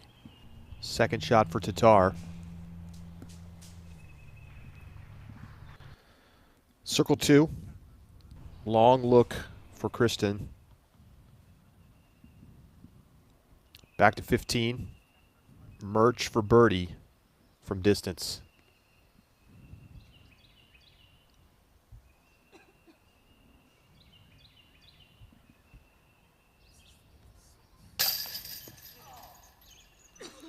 Oh, unfortunate there. The chains did not hold Kat's disc this time. She may not have hugged that basket.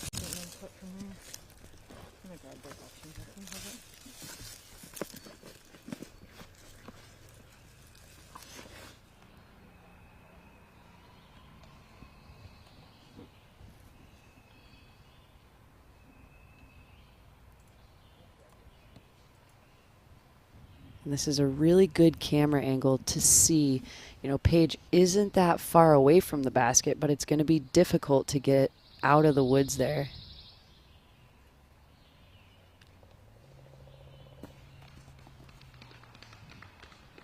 All right, so she's got a clear shot to the basket.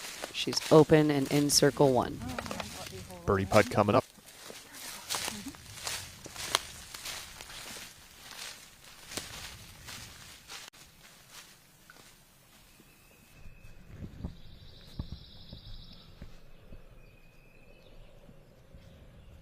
Look how far Hannah got up.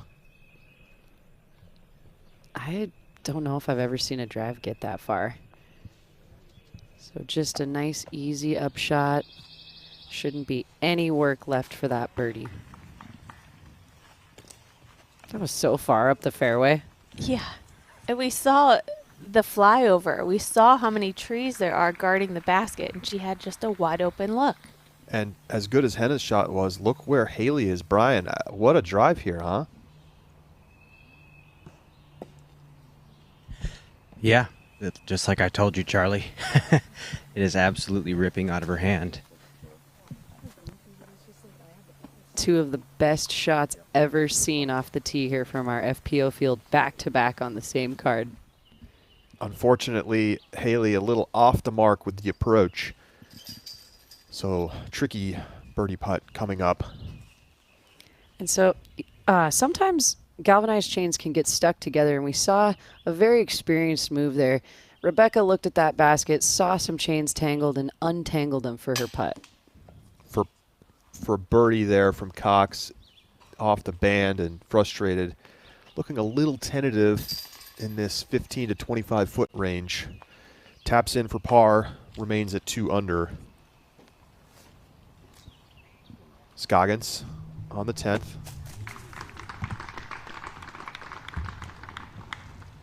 She'll have that left for par.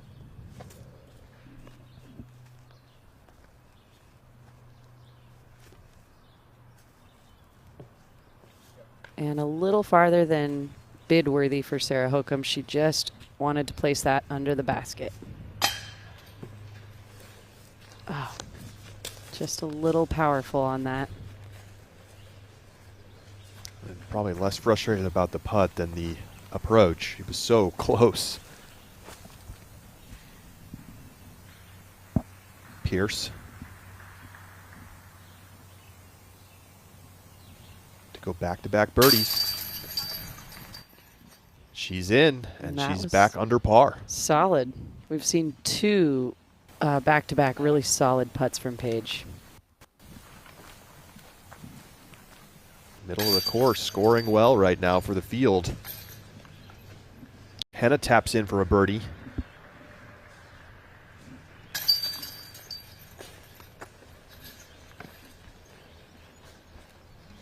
Sarah Hokum takes the par, and Haley will do the same. So Haley stays in that tie for third at 3 under, 3 shots back of Kristen. Kat Murch 1 shot back of Tatar, teeing off on 16, 297-foot par 3.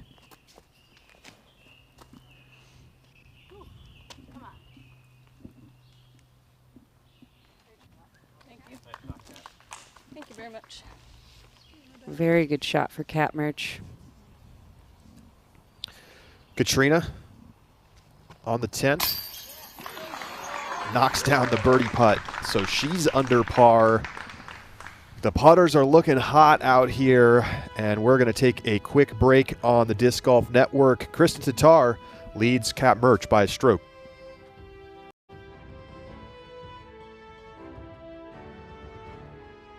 We started Ozark Mountain Disc as a family that found their competitive outlet in disc golf, and now we want to share that with others and help them make disc golf their own. Now we want to grow that passion for disc golf in our community. And around the world.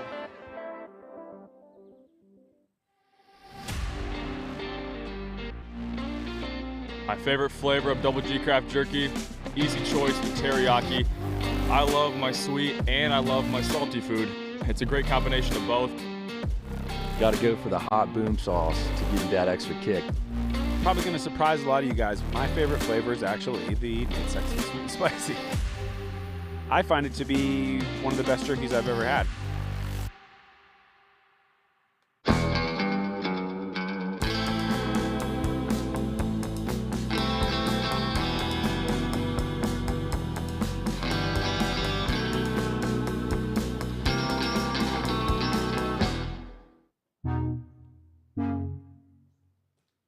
How is your putter release so powerful even as far out as 50 feet?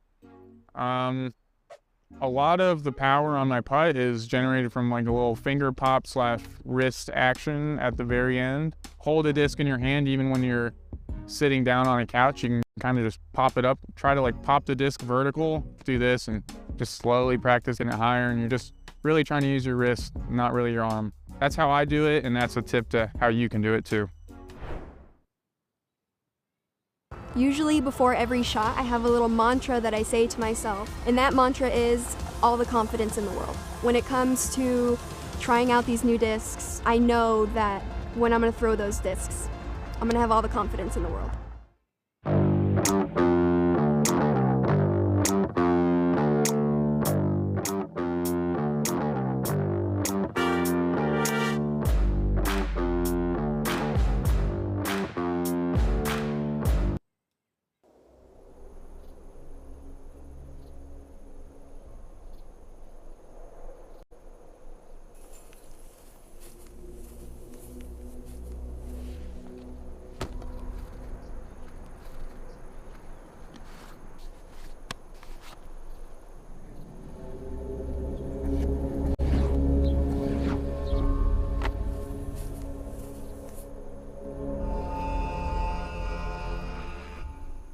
Hello, we're Kenna. We're a Dutch growing company. We love plants and we want to tell you some cool things about them.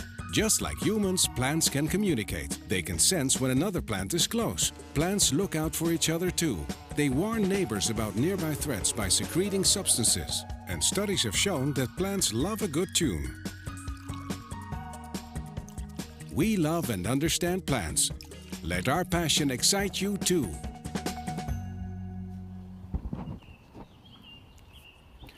Kristen Tatar, in her last 4 majors, has 2 wins, 3 podiums, and 4 top 5s. Came up just a touch short last year here at the Champions Cup. Paige Pierce. Towering turnover.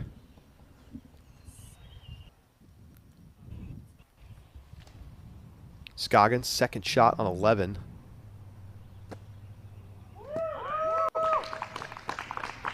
Right behind the basket.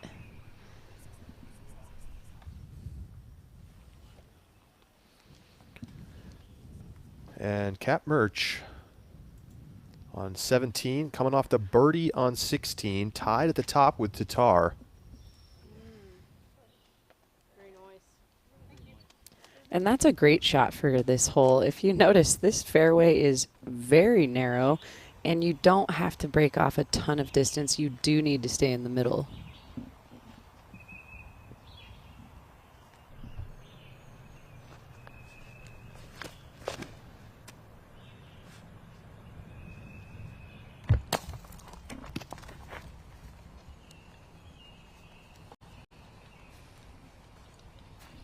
Big second shot from Haley. She'll have a long birdie putt.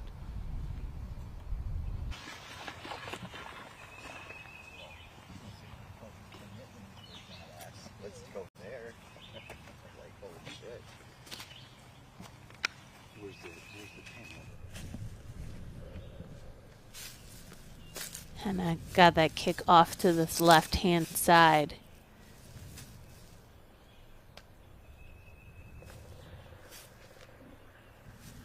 It's like a difficult decision here, too, on which way to go.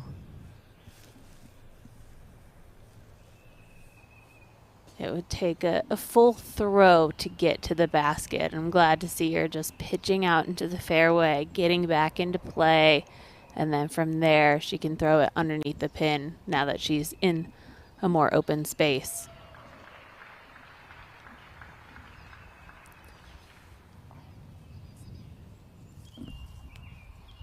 Let's go to 11. Missy Gannon putting for birdie. A little strong on that attempt. Gannon at 1 under, tied for 13th.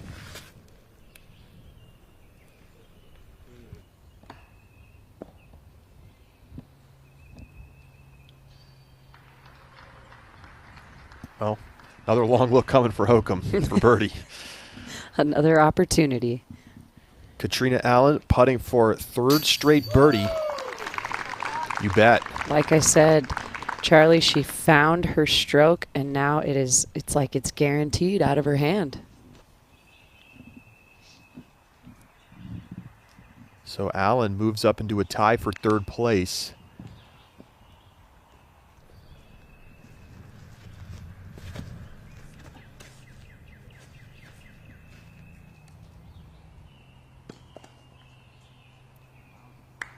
Great upshot there for Pierce. She's got an opportunity.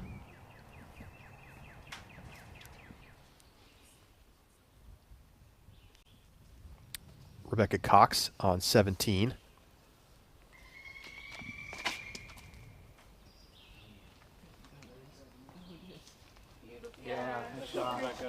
And that is great shape for Rebecca. You got blessed by the bird, too. Kristen Tatar putting for birdie on 11, looking to retake the solo lead. And she is locked in on the green. Again, one of those guaranteed putting strokes. 7 under through 11 holes. The best round we've seen this season to par is Katrina Allen, 10 under at Las Vegas Challenge in round 2. Kristen shot a 9 under at the Blue Ridge Championship last weekend. And off the koozie there. Be a tap in.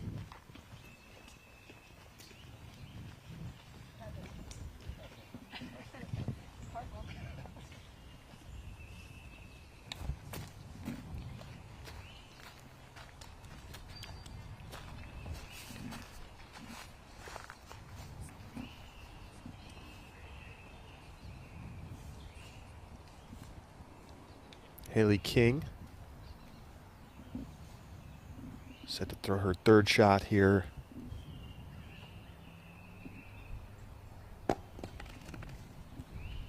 Tap in par coming for Haley. And if you're enjoying the coverage today on YouTube, get yourself a DGN subscription and watch all 4 rounds of this first major of the year, and a whole lot more to come on the Disc Golf Network.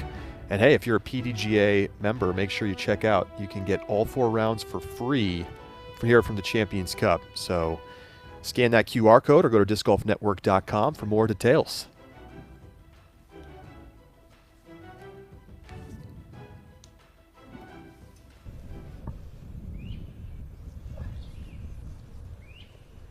Pierce with a long par look.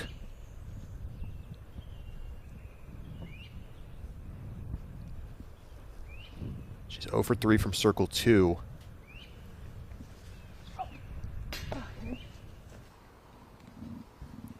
On line, but left it just a little bit short. Pierce is going to take a bogey and drop back to even par.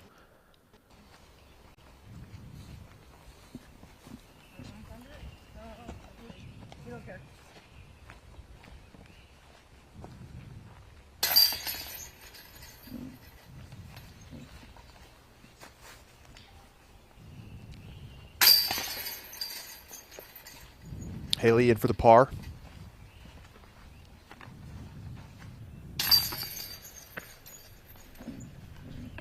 Same for Henna.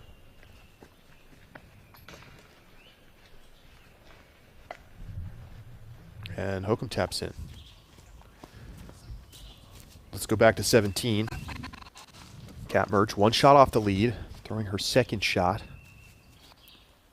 So now the 2nd shot is blind. She's trying to throw up and over the hill and have that perfect height that it continues to penetrate forward so she can get the distance. You You see low ceiling and, of course, high floor. What's golf without a little luck? And making light of a bad break there, tree kick situation.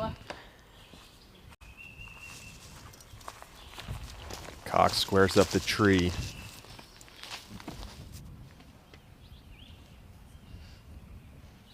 To 12. Katrina Allen coming off of 3 straight birdies.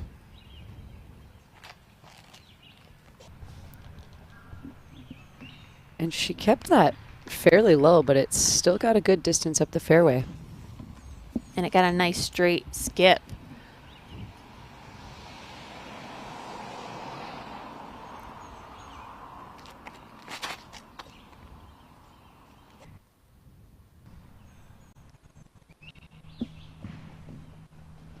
Incredible. Well up the fairway, well placed for her second shot.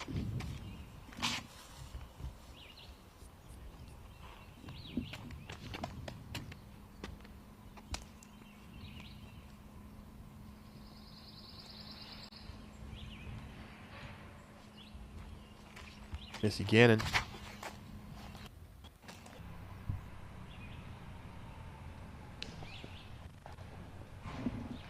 And got almost the full flight there with a positive kick back into the fairway off the tree.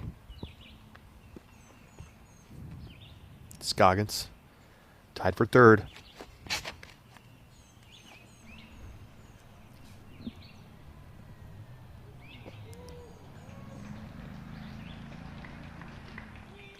Wow, those are some great drives.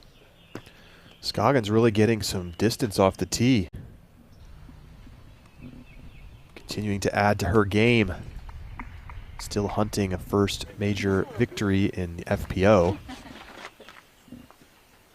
And Henna just blew well past the basket into circle 2 there. Yeah, finally a chance where these players can reach the basket from the tee. 342 feet. Big turn to the right.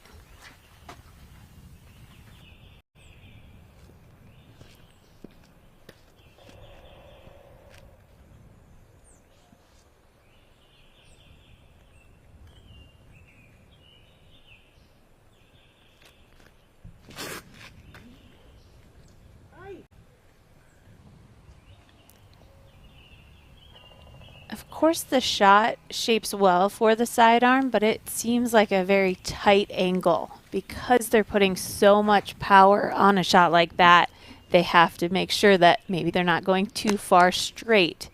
Whereas a turnover shot, you can have a little bit more touch and control, maybe throwing something a little bit slower.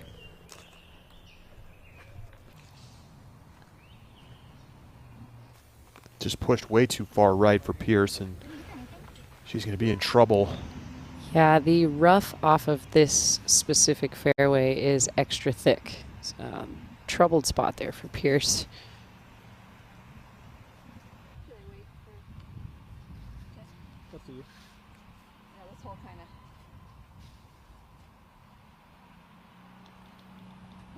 So again, you have 2 options. The left-hand gap, you can see the group ahead of this group just down there putting on the basket. More direct route. We see a lot of backhand, right-handed backhand throwers going the right-hand gap. Just a little bit more space. Yeah, it's definitely the longer route, but probably double to triple the room to work the disc through. That was a great shot by Missy as well.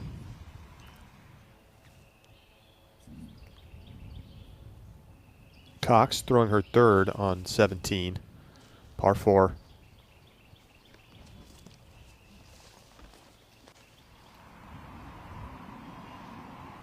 Good shot from Cox. Katrina.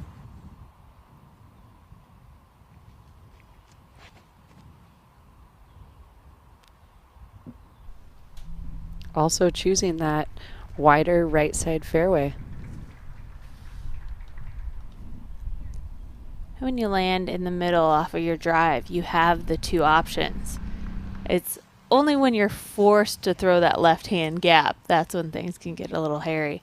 We know that Owen is on the left-hand side, but it looks like she's lining up for that right-hand gap as well.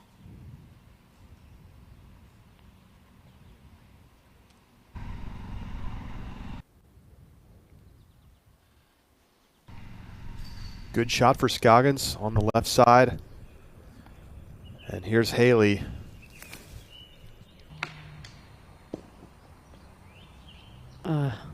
Almost.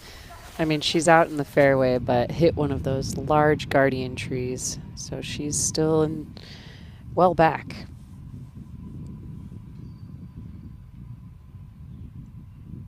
After a big drive to tar, second shot on the par 5.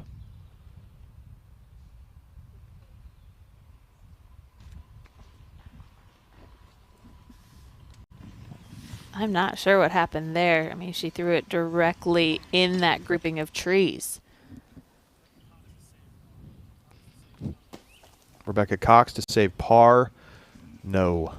And you're right, Charlie, some of those circle 1 looks for Rebecca are really getting to be timid.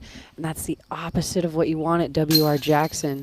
You want to gain confidence throughout the round. Talk about gaining confidence. Back-to-back birdies for Kat Murch. She's back into a tie with Tatar at 7 down. Solid play. We didn't see these types of rounds last year. I think that the course adjustments are super appropriate and that our very overqualified FPO field is really having a go at this course. I'm loving the scores we're seeing. Kat Murch, best round last year here, even. So big improvement. And here she is on 18.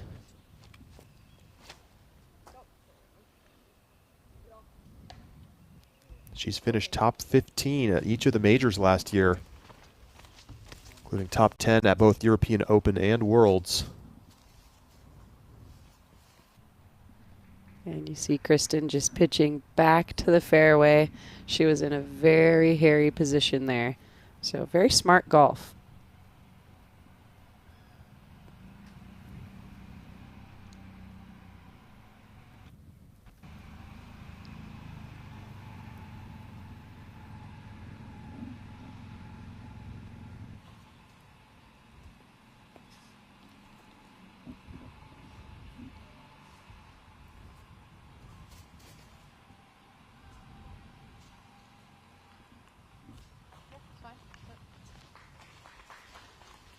So not only do you have to throw a clean shot and weave through the trees, but there's a small ditch in front of the basket. So you want to make sure you're throwing past that, and so you don't have to deal with elevation. Paige Pierce caught up in the trees on that right side, and will be throwing her third shot, still obstructed.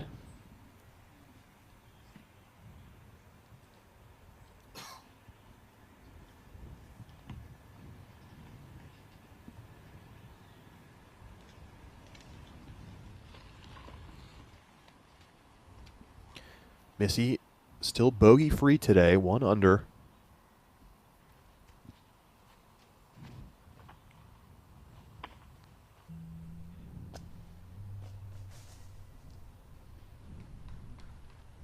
And that'll be a little bit of work left to do for Missy Gannon. About a 30-footer coming up for birdie for Gannon. Pierce just on the edge for par. Wow, love the angle. And really, it's not a hole that you expect to get a bogey on. So if you have an opportunity to try and save your par, keep up with the rest of the field, you need to go for it. Second shot for Murch on 18. And this is our first look at the redesign. So they're going to be playing to a different pin location to finish off the round today.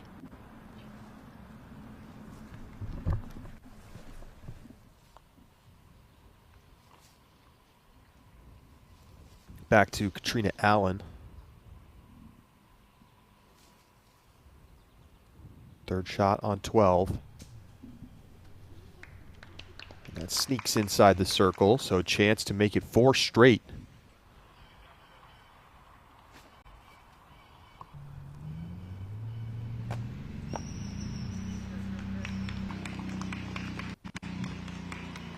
Tatar onto the green, but she'll be putting for par after pitching out of the woods.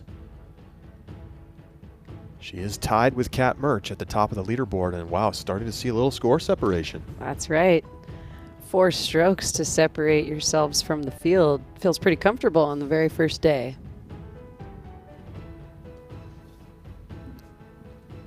Still potential for a very special round from Kristen Tatar if she can keep it up down the stretch. Here's Blomroos for birdie.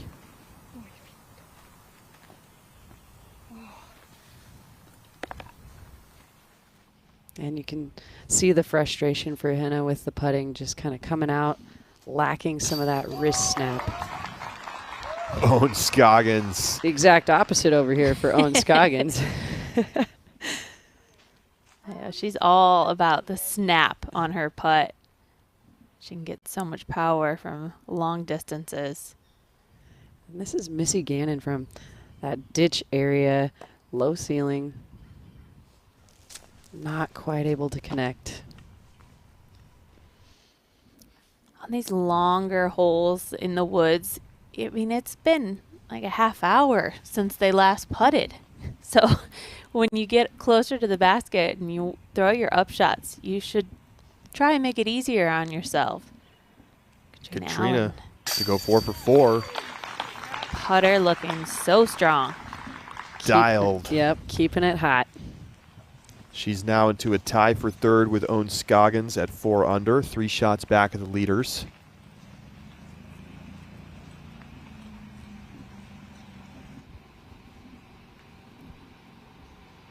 What a difference from last year. We did not see this kind of hot scoring. Tatar for par. With ease and with so much confidence.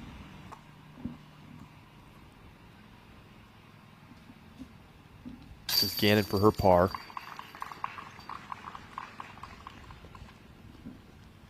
And of the 4 birdies that we've seen on the hole today, we saw 2 out of them out of that single group.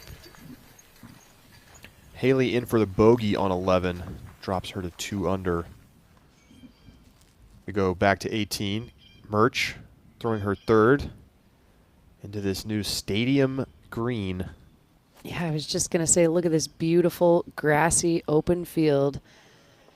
Pitching it into this wonderful finishing green. So maybe a little less dramatic, you know, not really bringing into the play of what drama we've seen in the past. Oh, and here we are flying over hole 13. It's a par 3, 351 feet. And there's a little bit of elevation loss, not so much, but the main key here is whether you're throwing a forehand or a backhand, you must very slow pan to the right the entire end of the fairway to set yourself up for the birdie. Every single player in our FPO field has the distance, has the shots. It's just who's going to nail the line off the tee.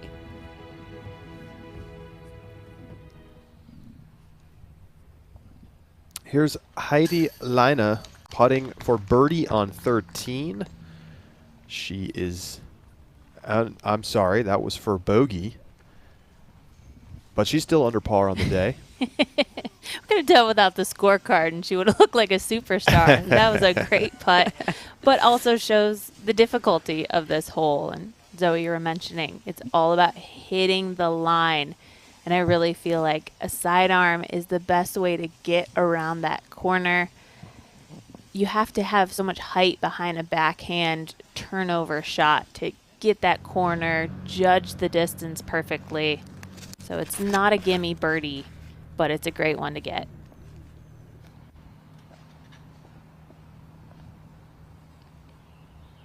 That stump right there, that is how you know if you're in the perfect landing zone. I mean, of course, give yourself a couple feet to the left or right.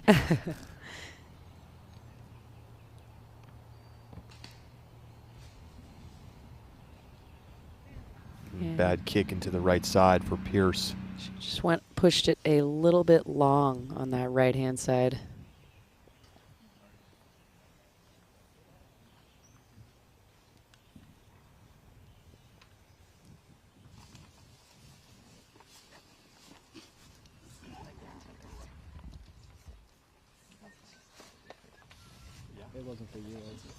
Valarie growing in size for this second feature card. Slight backup.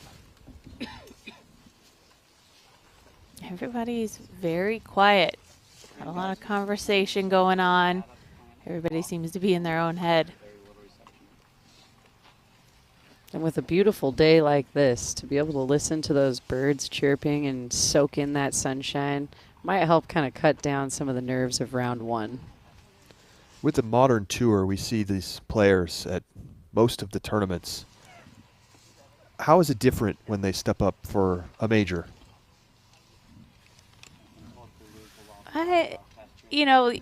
There is some more pressure added on to that, especially for the players that, are the most elite, the players that have already gotten a taste of what it's like to win a major title.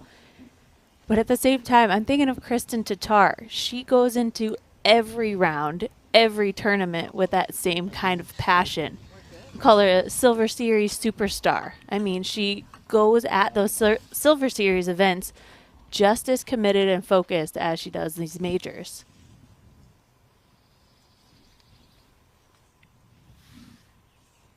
All right, back to the action here with Katrina Allen.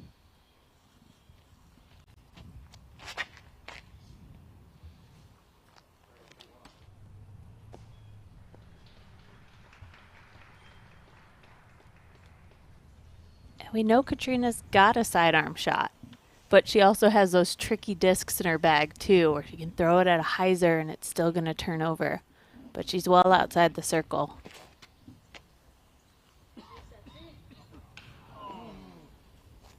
Oh, just a little too wide off the tee there for On, so she gets cut down early, about a third of the way up the fairway.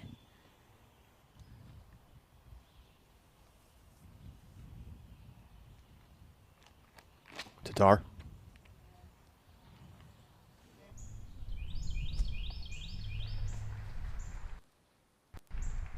Great shot. Skips up to the edge of the circle.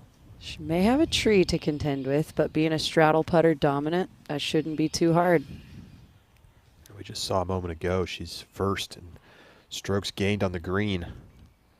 60% from circle 2 today.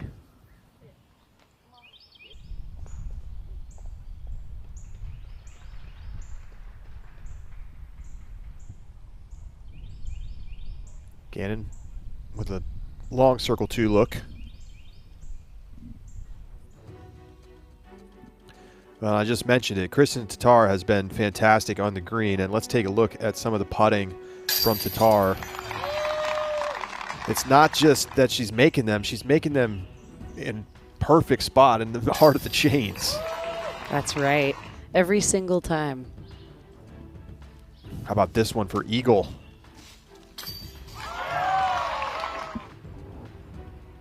Incredible putt to pick up a stroke on the field. In for another one on 9. That was 4 under through 3 holes. And then 11, another birdie. 7 under through 12 holes for Kristin Tattar. She's 100% inside the circle, and she's made 3 out of the 5 circle 2 putts that she's had today. And those are the kind of stats that get you to 7 under on W.R. Jackson.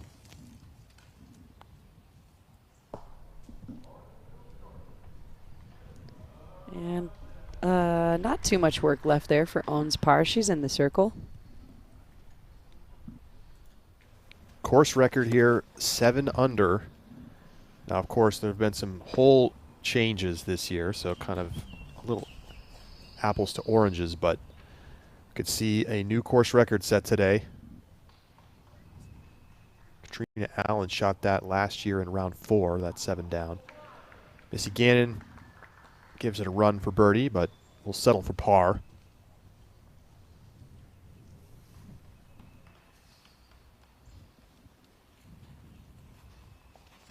And Kat's not even going to attempt this one, just laying it up under the basket, which is exactly what you want to do. If you don't feel the confidence, don't mess with it. Put it under the basket. And I can't help but to think. In the backhand shot, you just have to throw it so perfect to give yourself a putt inside the circle. And now we see where Kristen ended up. You know, even if she didn't hit the perfect line, it's how the disc lands and that extra skip to the right. Now she has a look at birdie. To take the outright lead.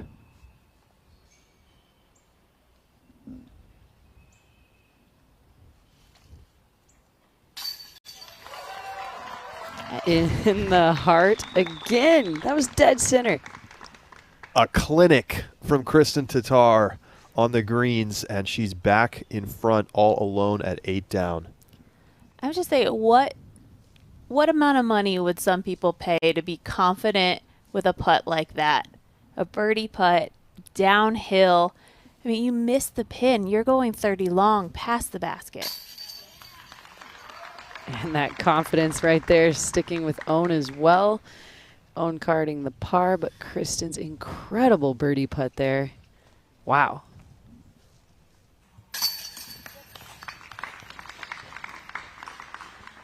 Missy Gannon in for the par.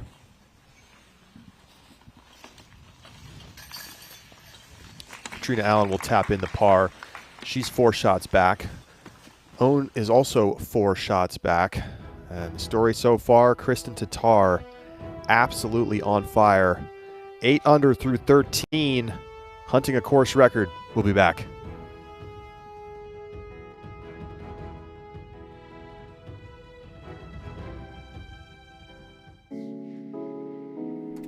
Are you sick and tired of browsing through countless online stores for your disc golf equipment only to come up empty-handed? Look no farther. At Tintin Discs, we have a vast selection with pictures of each disc so you can find the exact one you need. We offer a wide variety of top quality brands at affordable prices, including discs, bags, accessories, and much more.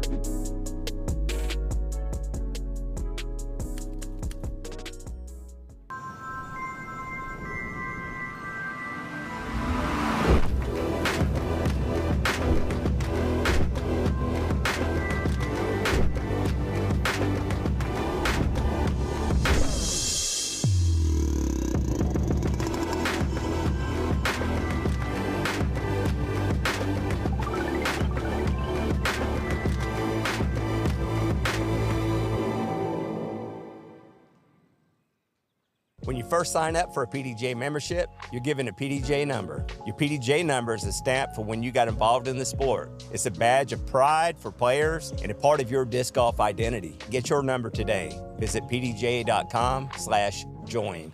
The J, it's kind of like a companion disc to the Rock, not quite as overstable. So it's more point and shoot than the Rock is, but it's still got really good torque resistance and it plays really well in the wind, and you can throw it sidearm. It's always so exciting when we get new plastics of the Passion, but I always end up falling back on the stock ones. And I like to say its closest counterpart is the Buzz. I think my absolute favorite way to throw it is dead straight and just watch the beauty of a straight flight. They've become a staple in the Discraft lineup and also in people's bags, and to know that people everywhere are enjoying the Passion as much as I am. That's just really exciting for me.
Welcome back to DGN's live coverage of the first major of the year. Kristen Tatar is out to quite the start, Zoe. It's all about the putting. Confidence is barely a good enough word to describe what we're seeing. Kristen absolutely knows it's going in the basket, and nothing is gonna phase that. Sheer confidence hitting the fairways. What do you see, Val? I mean, she is just showing us how to play this course, and this is just round 1. She's got 3 other rounds to complete the tournament, and we know she's got some redemption after last year. She was so close to taking this down. Katrina Allen has birdied 5 of the last 7 holes. Just perfect positioning there on the fairway. Right next to Tatar, Scoggins.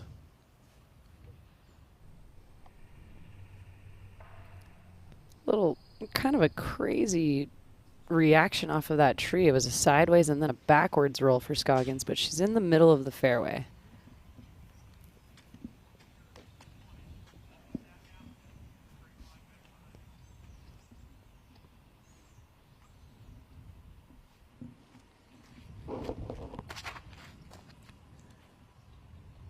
Gannon still bogey free, but hasn't really been able to capitalize on birdie chances, sitting at 1 under.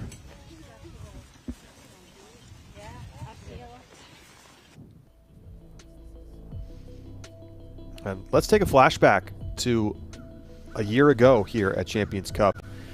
In the final round, Kristen Tatar trying to chase the win. Needed this putt to seal the victory, and then it kicks off the root and rolls out to the edge of the circle and misses the comebacker. Enough to rattle her at that point. And Paige Pierce would go on to take the win. Kristen Tatar talked about this moment in the press conference yesterday. Let's hear from Tatar. Yeah, I haven't been thinking about it a lot. I mean, it happened, and it was just me being weak at one moment. But in general, I think these kind of like moments, they're great teachers. And to see that I was able to go through it, it shows me that I can do anything. So, I mean, I'm just excited to see what this year brings, and I'm not afraid of anything. Even if I fail, maybe that's how it's supposed to go, but I try my best to succeed.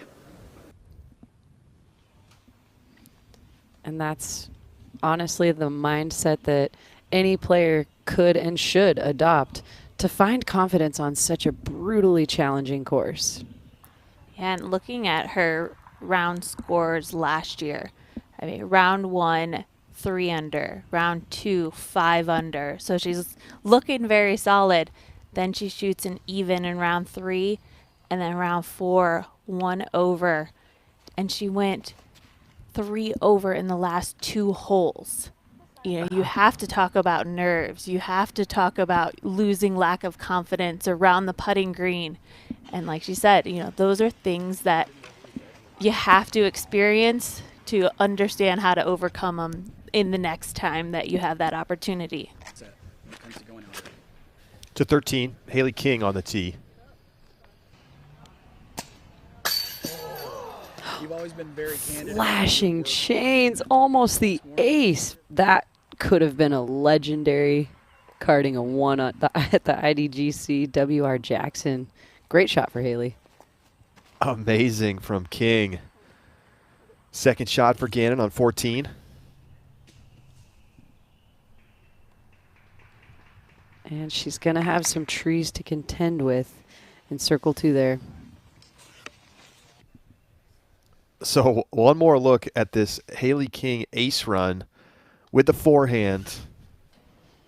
It's unfortunate she can't see the basket, but when you can hear the chains, you know how close you were. And that hit quite a few chains. I did not miss by much. Easy birdie coming for King. Here's a second shot from Allen. Beautiful Well done. control on the turnover. Yep.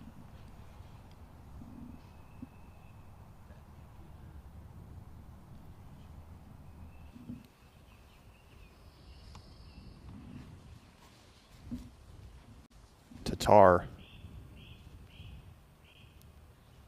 Trying to follow Katrina Allen's line onto the green. She's going to go forehand.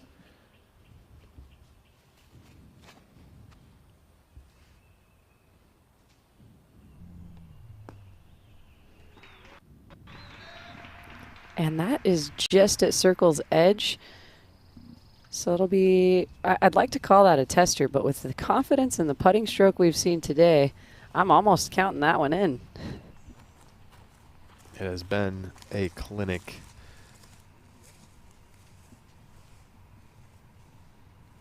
Tatar has 2 career major victories,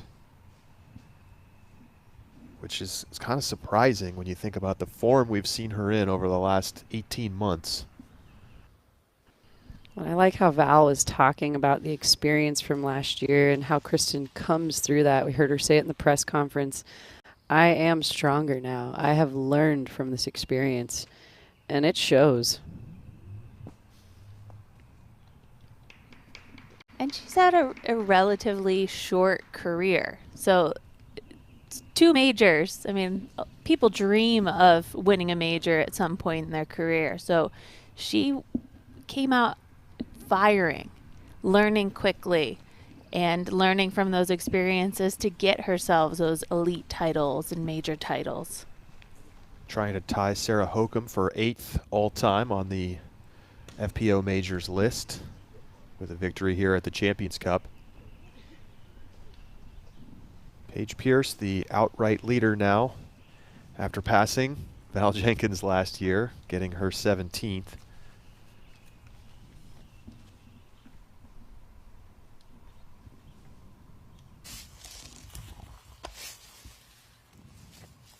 Missy.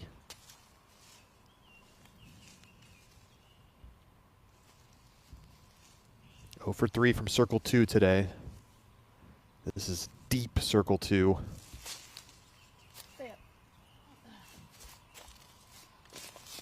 Great height just left. Haley King in for the birdie on 13 after splashing some chains on the tee shot.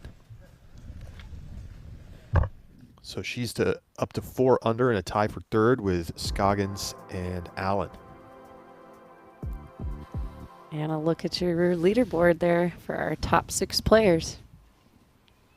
Nice round for Madison Walker today, 3 under in the clubhouse. And just a little left on the mark for Kristen there.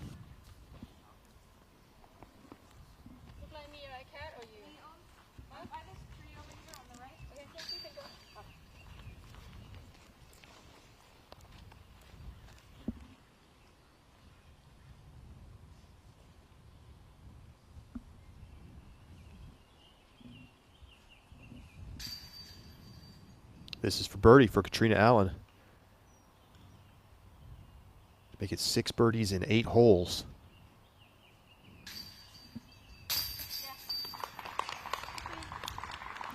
And she does it.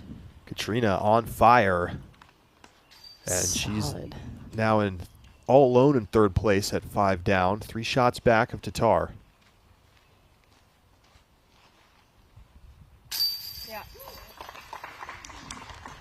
Owen in for the birdie. Ties it up with Katrina.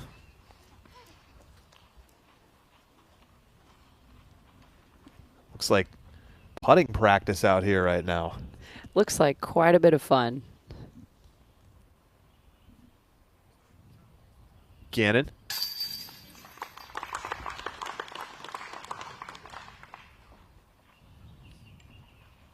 In for the par.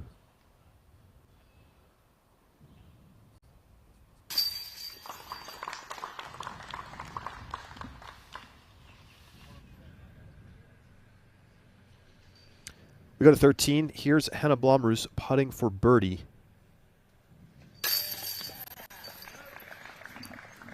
Cashes it in, back to back. Yep, that looked powerful. You notice that she barely even used her legs there. But what really I noticed is that she found her line. She found her mark right in the middle.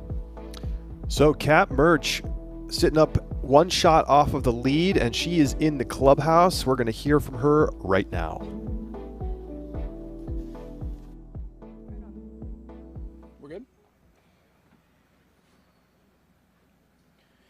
Kat Mertz with a scorcher, 7 under par in her opening round here at the Champions Cup. Kat, you've mentioned before that you sometimes like inclement weather. You don't mind when it rains. What about going out early? What's your mindset when it comes to going out early? Make sure to go to bed early enough at night to get up in time, just another round of golf for me.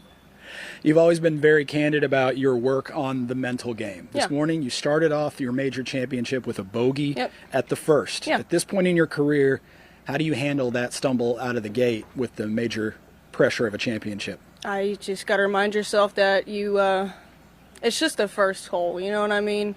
You got so many more holes left to play and rounds to play after that you can't get caught up on the little things. A bogey's not really going to dampen my mood on the first hole. Maybe 3 in a row, though. Hey, is the growing out of the hair, is that starting to get in the way? Oh, no. This is actually my little homemade bangs. I cut these up at like midnight the other night in a manic. You know how we do. So you've posted the clubhouse lead here at 7 under par. Do you feel like you've squeezed all you can out of this peach, or are there some more strokes out there to find? There's some more strokes out there to find for sure. What kind of hot round do you think is possible? I think double digits for sure. I mean, it's all about just hitting your fairways and hitting your putts, just throwing the disc well and making sure you get in the middle of the fairway and good on the greens. Any big changes to your strategy or even your warm-up to try to find those other strokes for tomorrow? Nope, just going to try and go with the flow.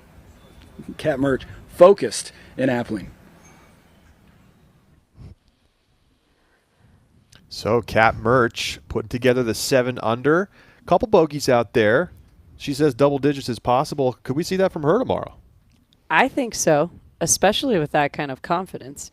I really appreciate Kat's individualism. Nothing else is going to shake her or rattle her, and she's feeling good. And I say go with it. I know her responses are just so flat line and so just matter of fact. Like, that is exactly how I'm thinking, and I'm going to tell you how it is. I want to write those down. But I think it's a very solid round today. If she can match what she did today and continue that confidence through the weekend, I think that's the best you can hope for. It's the players that trying to force it, trying to mimic exactly what they do when they're playing their best. That's when you can start to get into trouble. So take it as with some grace and don't take it for granted. It's not going to be easy. You got 3 more rounds to play. Katrina on the tee of 14.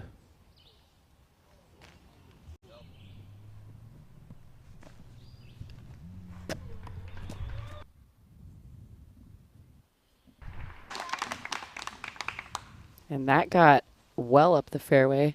Looks like Kat will be in pretty good position.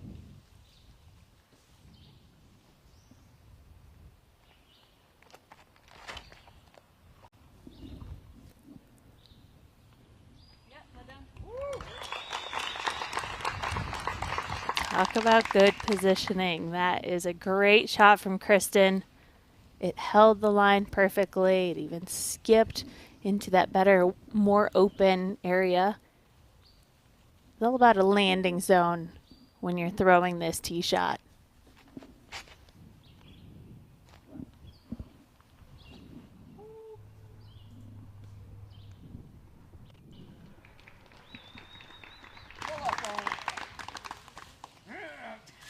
Scoggins shot sliding towards that left side.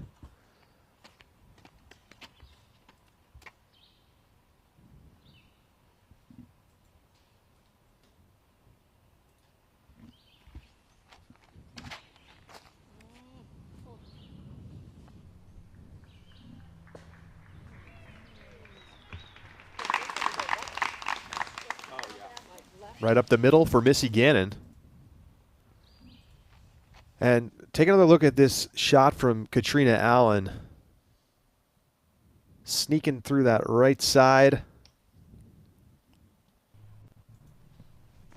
Just beautiful shot shaping. And she's been fantastic here at WR Jackson over the years. Some of the best rounds that we've seen. Three of the top 5 rated rounds ever here at WR Jackson. Definitely a place that provides kind of a feeling of home or just comfort being on these fairways, a place that Kat really knows super well. And that 993 at the 2018 Hall of Fame Classic helped drive her to a win. That was back-to-back wins for Katrina when it was a national tour event at the time. It's interesting, you know, this W.R. Jackson course has been host to a number of high-profile Elite Series events and even a major back in the day, the PDGA Championship years ago, a one-time major here at the IDGC and now back for Champions Cup. Yeah, I'm actually the current and reigning champion of that event. No one's ever going to take that from you. Yeah, take that, Paige Pierce. And a good upshot there. We just saw back to Missy Gannon.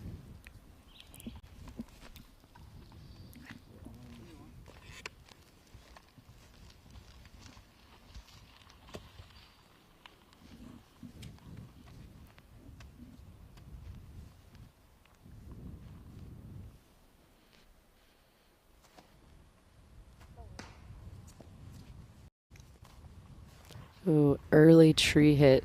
Missy did not advance up the fairway very far, so that's going to be tough.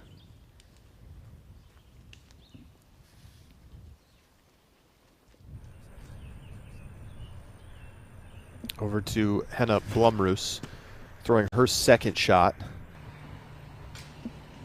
God, I just love when she extends out to the right and throws those huge turnover shots. Trying to make it 3 straight birdies.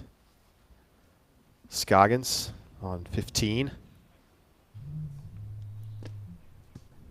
And so the shot's up and over the hill, and then it just continues downhill toward the basket.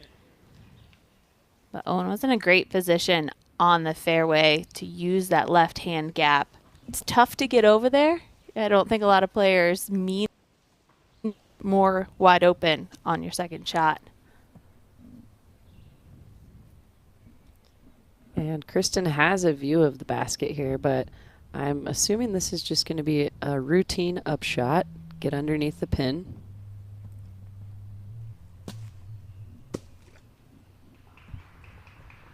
And she'll have a little bit of work to do on that putt.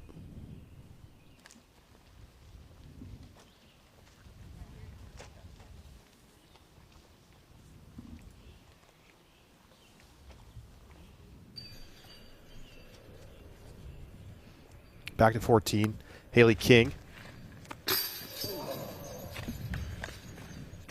Just leaks out the right side.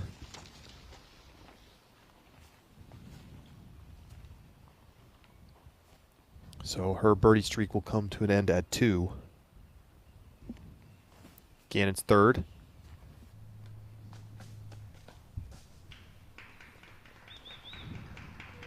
And she's in kind of that catch-all zone right there. She's going to have to make a putt.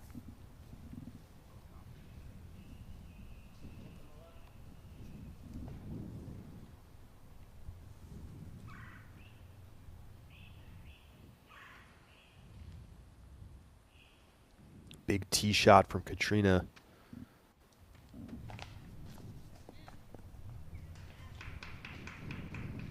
Is it a little further than she'd like on the second shot?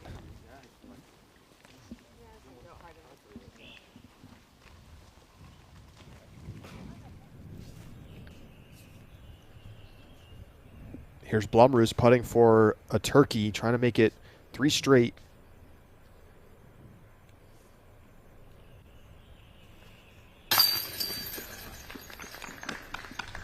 Gets it to go on the left side. She moves up to 3 under, starting to pick up the pace. Hannah now solidly inside that top 10. Under par, still good enough to be in the top 10 though. Yeah, and I really appreciate looking at this leaderboard in comparison to previous years. So many women are under par. Wow, massive putt there from Owen. Beautiful.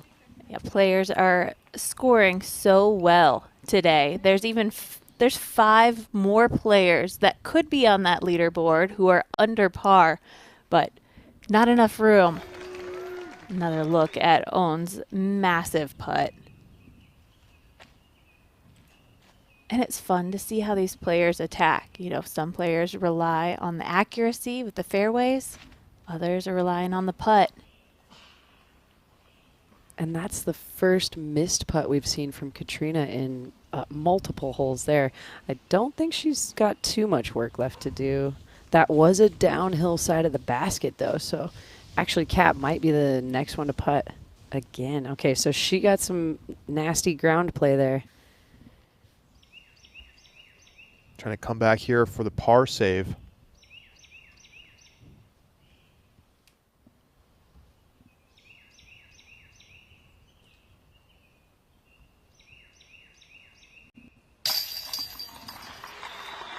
And she does it. Making that quick adjustment back to back. It's good to see her card the par.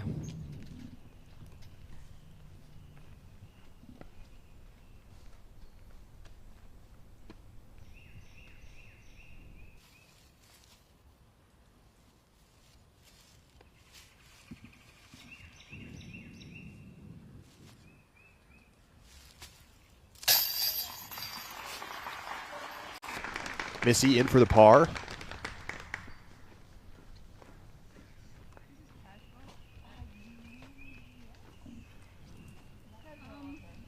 Yeah, they said you just have to take the first available. Or you can just stand in the water up to you. We hear cardmate Owen Scoggins talking about what her interpretation of the rules here for stance would be. We see the disc is halfway in the water, and we hear the card talking about first available stance, or else just simply stand in the water. It's casual. That's some murky looking water. And she is marking it. Already straight into the water with that right foot. Yeah, and I'm thinking, if she doesn't mark it, look at how steep the footing is. How steep it would be to put her foot right behind her disc. I'm not sure exactly how far she is away from the basket, but it's likely she would need that follow through. It would almost be a cause of putting and moving. She's having a hard time getting the marker to stay stuck. I think this is a first for me.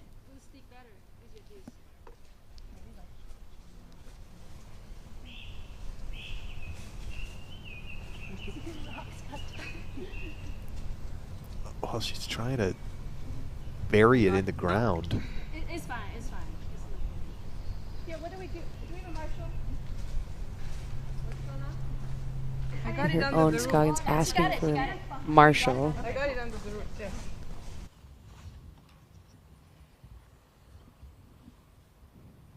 Okay, so got it stuck underneath the root. Now for the putt. Inside the circle, she cannot follow through.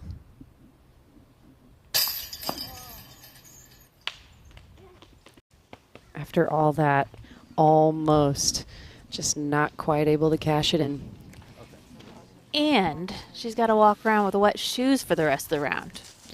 Yeah, that was a pretty big gamble. I liked the confidence, though. Just went right in for it. Yeah, in all my years of playing, I've never seen a situation like this. I guess that's when a metal mini comes into play. I was thinking the same thing. You got to get the steel mini. Yeah. Just carry some weights in your bag. So an uncomfortable stance from Tatar means that she's going to come up short on the birdie putt. So let's go to 16 and take a look at this par 3. Yeah, like you said, Charlie, par 3, 297 feet. Really awkward kind of landscape or undulation of the hill. We've got OB strung on the right-hand side, and the entire fall line is going to funnel the discs down towards it no matter how you decide to throw it. As you see here, we're approaching the green. There's a little bit of a gully that has to be gone over. A lot of our FPO players can drive it over this to get to the green. However, just behind the basket, if you're playing aggressively, and again, just sub 300 feet, you could go OB deep. So players really have to know which disc goes what distance for them. And they've got to play the slow pan. Well, a little wildlife out there, although I'm not sure that anybody wants to come up on this friendly guy. Oh, ladybug there, too. Yeah. That's the scariest shot to throw. You know that the OB is on the right-hand side, and any tree kick will send you in that direction. And I think I heard her disc hit the first tree, go on and hit the second tree, and shoot straight out of bounds.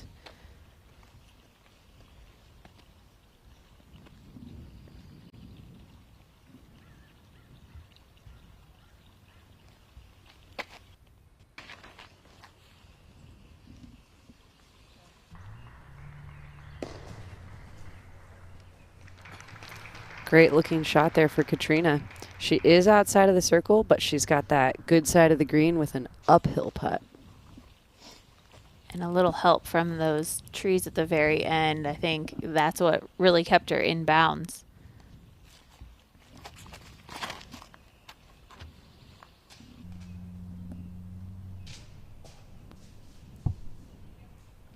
She was fighting through the out-of-bounds trees. I am not sure where she's going to be taking that next shot. Brian, did you get a look at where Tatar ended up on that tee shot?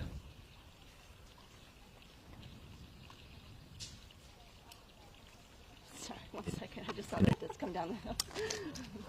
Oh, and Scoggins and her caddy giving her claps afterwards. I think they had a better angle than I did. I think.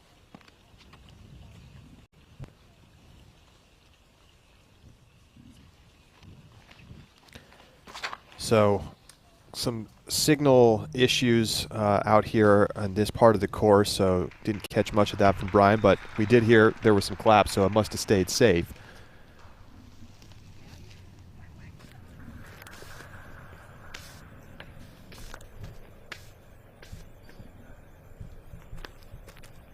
So here's Blomroos on 15.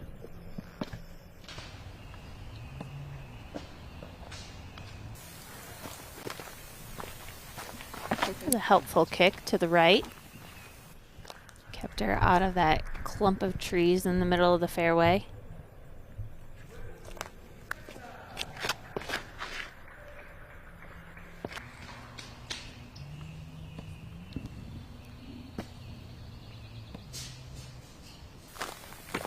Ton of distance for King.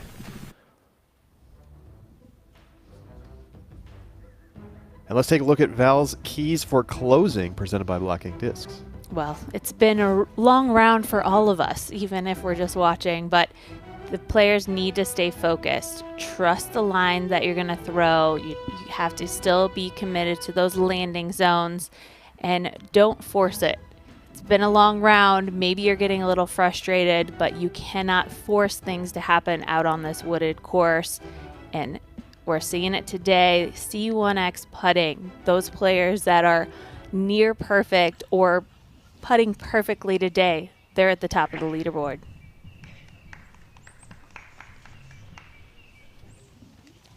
That looked like a little bit more of an upshot attempt in the version of a jump putt for own.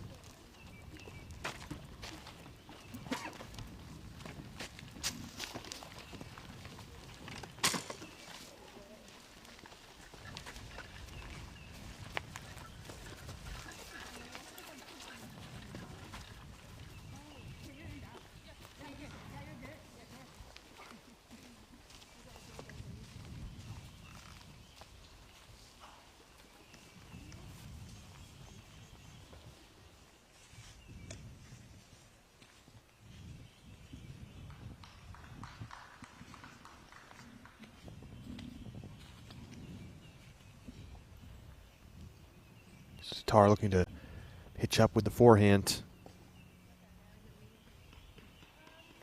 She Definitely caught an early branch, but she's inside of the circle for the putt attempt.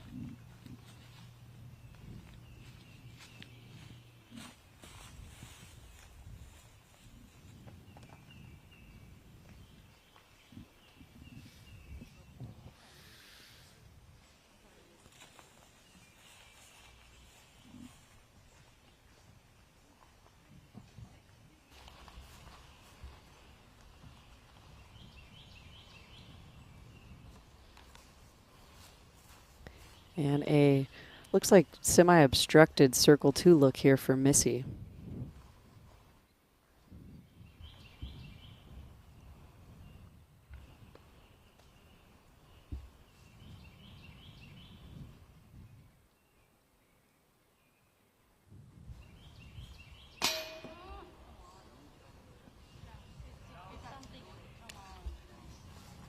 Oh boy. Very disappointing. Just bad break there for Missy, excuse me. Hits the cage and rolls away.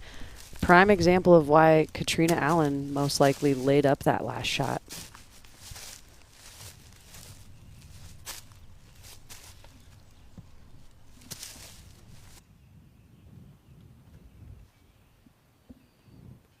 Well, she didn't go out of bounds, but she's farther down the hill and making it a longer putt. Just force a layup.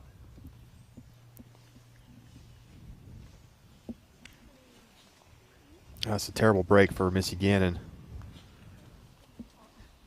She's going to take her first bogey. And it's tough. I mean, this is one of the shortest holes on the course. You feel like if you're in that position and you're able to make the putt, or you have a chance to do it, you should go for it. But sometimes a smarter strategic play, that's what's going to save you strokes. You're not going to regret laying up for par. Yeah, pars are good out here.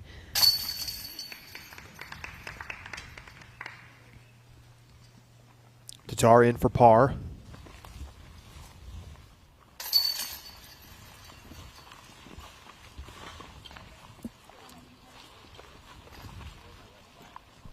Gannon takes bogey.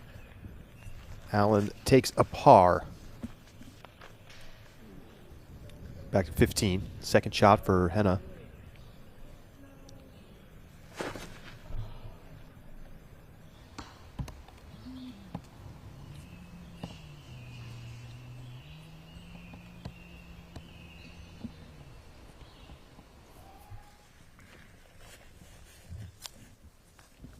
And this is Haley King throwing her second shot.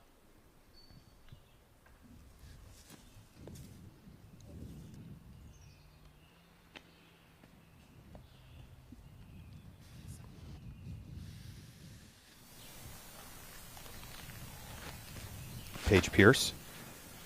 Second shot on 15. Oh my goodness, drawing metal. Almost blindly throwing it in. Wow. Couple of very close long-range shots, Paige flashing chains, and make sure that you tune in to Tournament Central before and after every round this weekend to get ready for the day to come and catch up on what we've seen.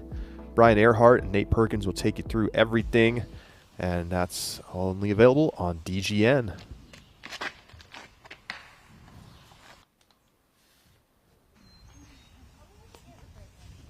Bit right out of her hands, and those are the kicks that we have been talking about at WR Jackson. She's well into the woods.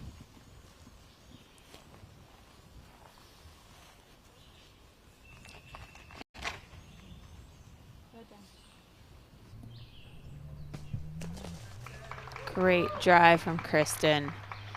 We know that this fairway starts to climb uphill, and so a lot of players feel like they have to throw that nose up shot and get the height, but I love to see these line drives into the hillside.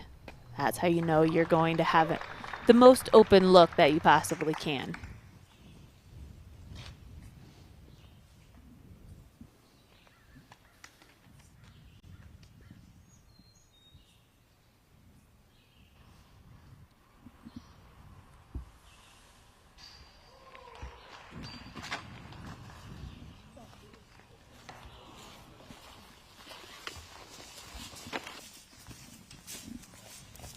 Missy squares up the tree on the right side.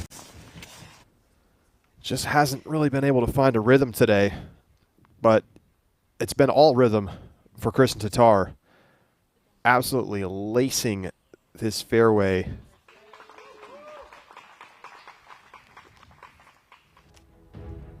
Still a chance to hunt for a 10 under. And Kristen Tatar, when she's got a lead after the first round, she's been dominant. 7 times winning out of 8 tries.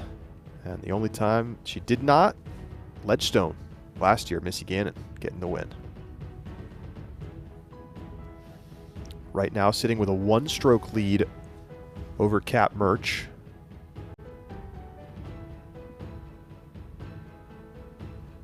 And she's in great position on 17.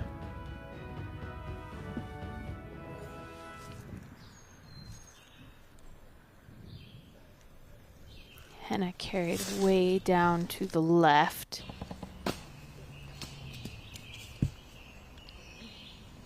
Well, she got up near the basket, but she's in that ditch.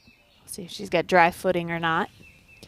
And so take a look at this result. When we thought that Kat's disc went way into the woods, she actually got a pretty good reaction, and she's stoked. She's got a lot of room to work with. This is making the fairway look the widest it could.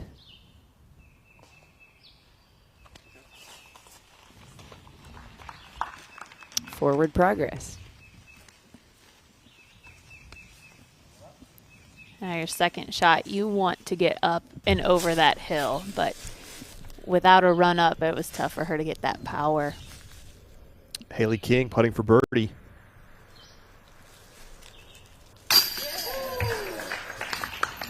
Smooth and in the heart for another birdie. So she's now at 5 under, 3 shots back of Tatar. And more uncomfortable footing. It looks like Gannon is not going to step down into the mud.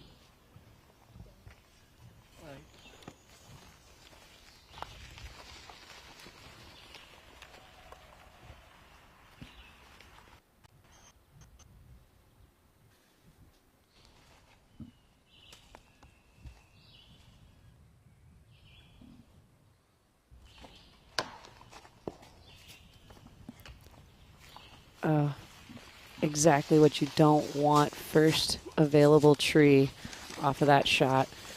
Missy will not advance very far forward, but she's closer to the fairway.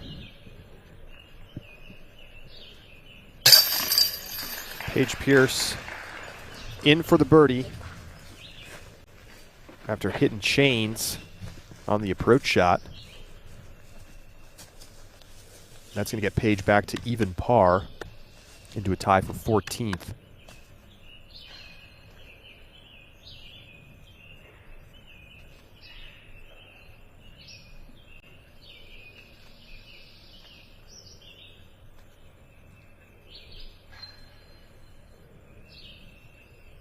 Par putt for Henna.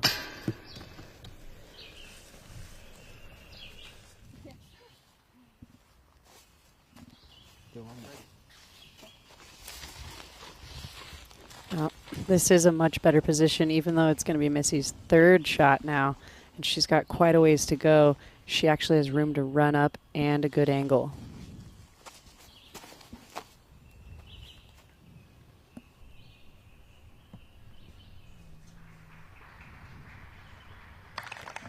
Got a lot of ground action and a decent amount of distance up there.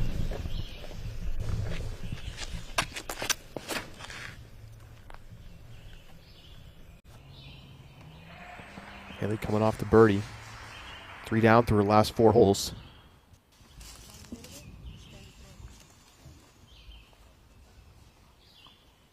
Maybe we'll have an uphill look at the birdie.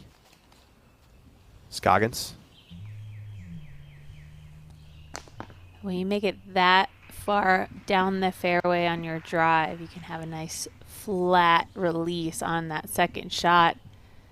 Could have used a little bit more power, but she has an opportunity to run at that birdie putt.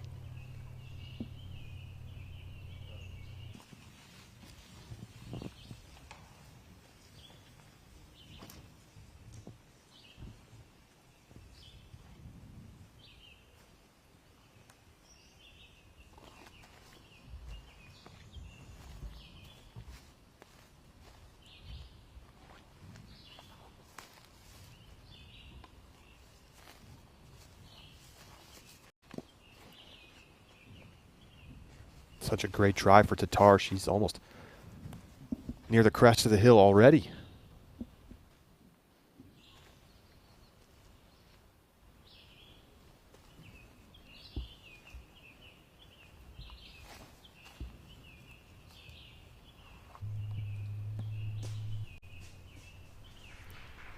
And I was thinking, the sidearm fade, that can get you in trouble if you're not continuing to fly straight.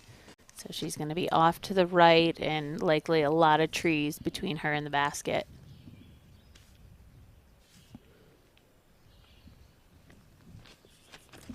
Blomroos, 16th.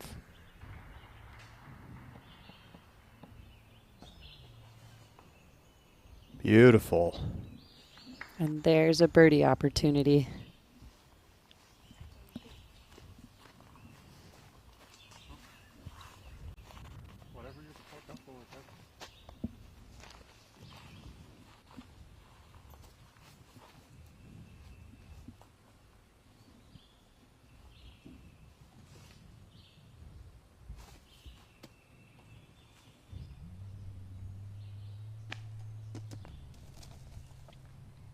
And that looked very comfortable and very close to the basket for Kat's third shot. I think she's getting up and down.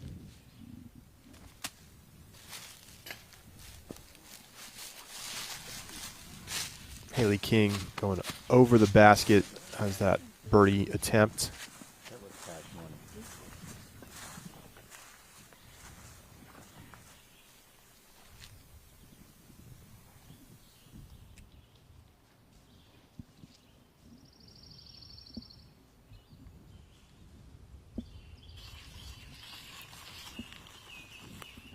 Hole 17 is playing as the most difficult hole on the course today. 13% of our field were able to get the birdie, but we got 41% at par, 46 bogey or worse. And you can see it's really that first part of this hole. I mean, imagine hitting one of those first couple of trees, you are just struggling all the way up the hill. But once you get over the hill, things start to open up a little bit. You're able to throw a nice, easy up shot. But everything down lower on the hill, it's a blind shot. Very narrow fairways to hit. Yeah, this hole has so much personality. From up to down, narrow, trees everywhere.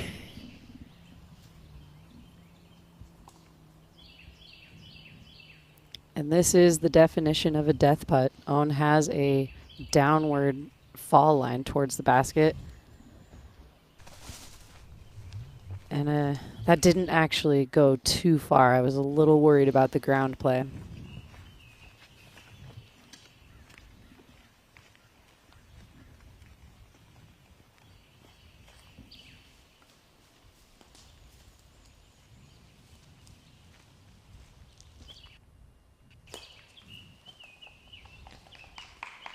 Just a layup for Tatar. She did not take much time to think about that one. She knew she just wanted to be under the basket. She hasn't pressed today, really. If she's been out of position around the green and there's danger if she misses, she's laid up. But, of course, we've also seen her hit an eagle putt and hit 4 putts from circle 2, picking her spots. Also a downhill attempt for Missy Gannon.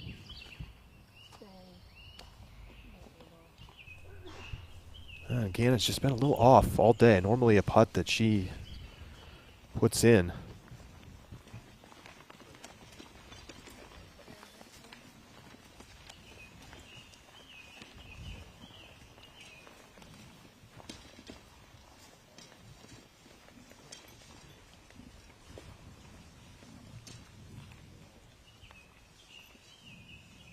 So the scoring slowing down a little bit here for our feature cards. They come down the stretch of this back 9.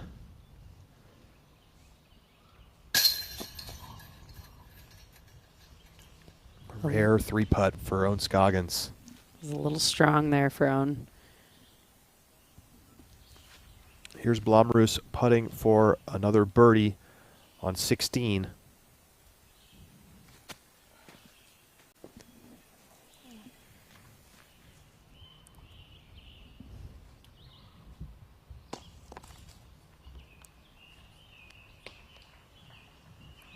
And some of those closing keys, Val, I think it was about keeping the focus, or keeping well within your playing and within your own head as a player. And, you know, this is a long round, a lot of golf shots and a lot of things happen out there. We're on the 17th green and players are probably getting a little hungry, a little tired.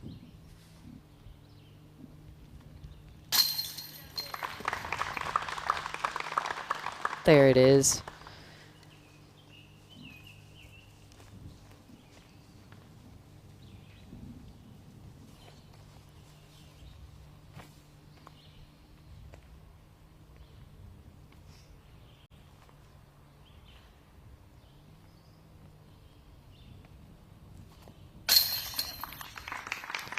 And a seasoned player there, even though she was close to the basket like that, again, trying to close out a decent or a solid round. Kat takes her time and goes through her pre-shot routine.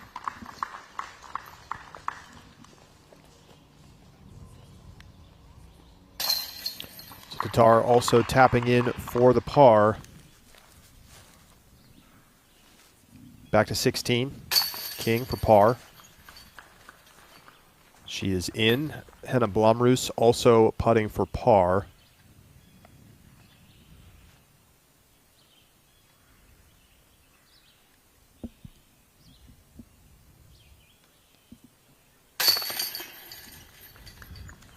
So Henna puts it in. Let's take a look at the brand new hole 18 here at WR Jackson. That's right. It's a par 4, 534 feet. And we're going straight up the hill drastically on a decently narrow fairway here. Got to navigate the trees and really just get yourself into position, knowing where that the basket has changed positions. Players need to do their research on where they actually want to land to set themselves up for that gap shot for this new green. Now, flying through this portion right here is the significant change on its own. We've got open, beautiful, grassy approach to the green and stadium viewing for the first major of the year. To have a finishing green like this is absolutely how you want to be crowned the champion. OB around the basket. It's a little bit reminiscent of hole 18 at the Fort from the World Championships in Utah. That's right. But a little more generous with the OB lines, but kind of a different hole here at a course that doesn't have a lot that looks like this, with a lot of string. But a beautiful look out into the open. Just one birdie today on 18 so far. Paige Shue got a 3.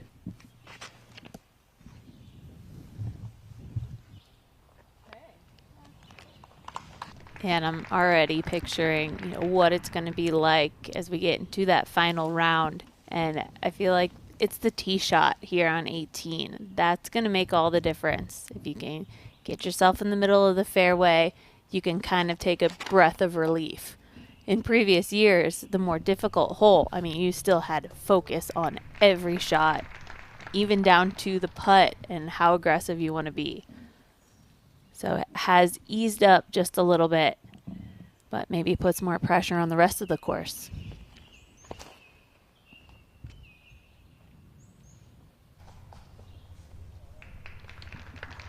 And center cut there for Own.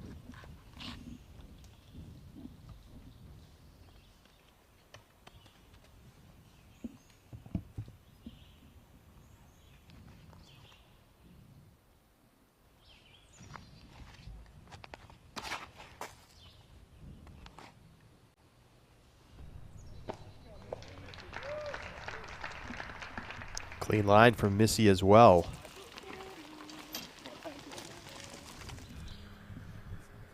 Back to 17, Haley King.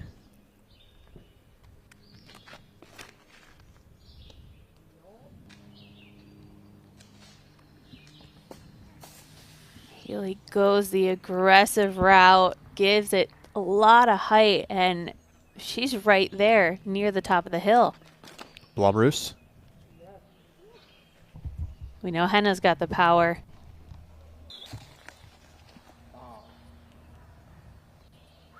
Beautiful shot, top of the hill, just a little bit to the left, but she is now at the level of the basket. I mean, those were two incredibly massive drives.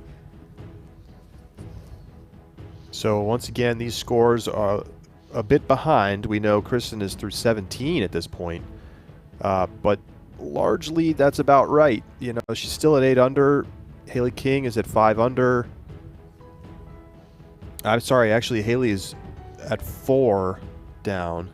Katrina Allen sitting at 5 under. So UDisc struggling with the cellular signal out on the course right now, but it's going to catch up soon, and we'll keep you posted on everything. But right now, Tatar with that one-shot lead. Currently 13 players under par.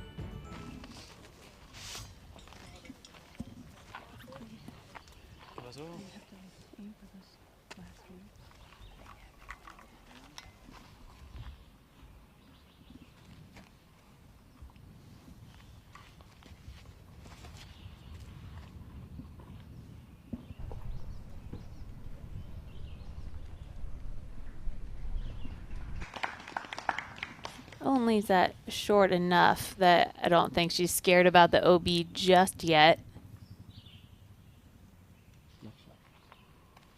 It's 534 feet. But with the uphill drive, I'm wondering how far they're actually getting those drives. And from these perfect positioning, can you reach the basket from here? Missy leaves that one low. That corner's at about 200 feet. Yeah, I think if Missy were able to get the height under that disc and under that drive, she would have gotten to inside the circle at least.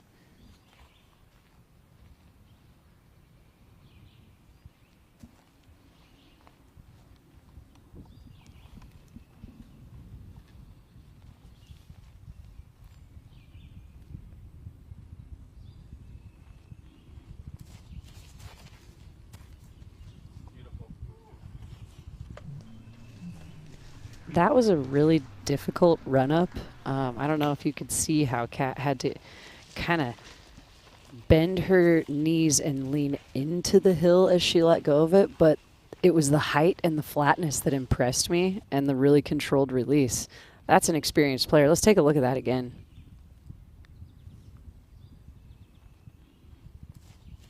You see her coming into it, leaning into the hill and keeping that front knee bent helped her to keep it level.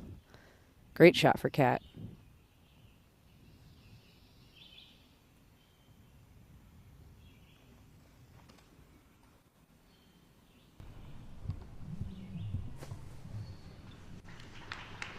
Tatar getting pretty good distance just outside the circle. And I can't help but think that's the good side of the basket, putting up at it away from the OB. And I thought that was the edge of the circle we were looking at. That was the bullseye. So she's very much inside circle one. And Katrina should have a good putt as well from circle one. So good look for both players. Yeah, so maybe the drama isn't, who's going to mess up and who's, going to throw the bad shot to blow it on the last hole, but it's more of creating a shorter hole, easing up a little bit, and who's going to be aggressive, who's going to want to win this tournament. So that's a fun kind of shift of focus, and it should be an interesting finish to this year's tournament. Scoggins will have a tap-in par. Bit of a slow finish for Own. She took back-to-back bogeys on 16 and 17.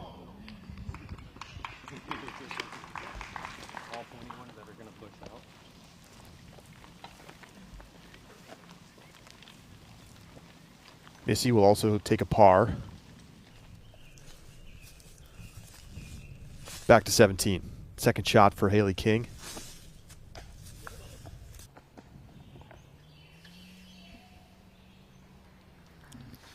And that was just at the ground, right out of her hand. Not too much forward progression. Katrina for birdie to get to 6 under.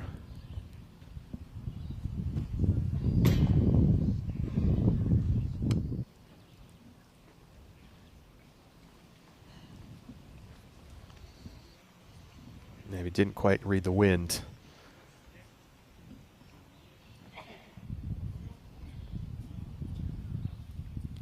Tatar for birdie to get to 9 down. And that is in. That is your new W.R. Jackson course record. 9 under par. And she will have a 2-shot lead heading into round number 2 on Friday. Tap in pars for the rest of the card. Katrina, 4 shots back, owns 6 shots back, and that is your leader, Kristen Tatar.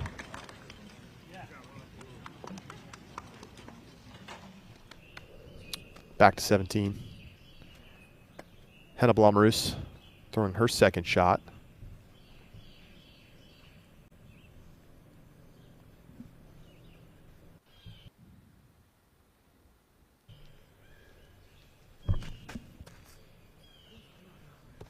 Haley King putting on 17.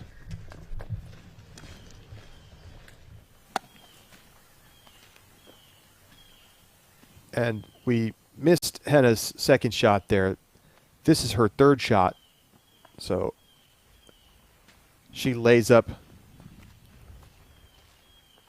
She will tap out for a par. Yeah, Henna didn't really like the backdrop to that basket and wasn't feeling the confidence, so laying it up was the smart golf play.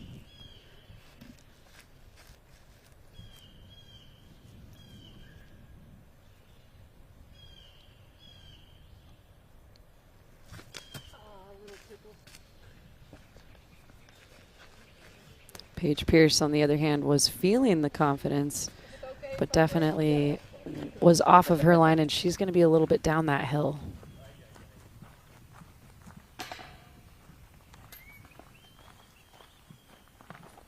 Blomroos drops in for par.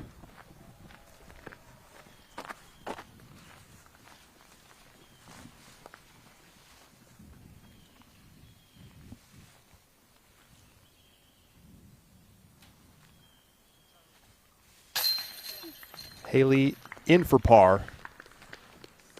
So she stays at 5 under.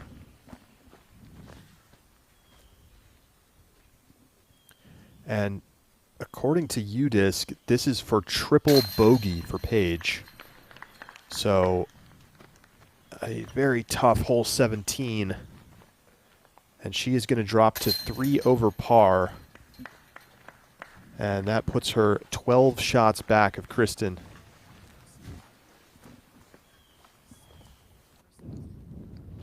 So, we just saw the new course record set here at W.R. Jackson.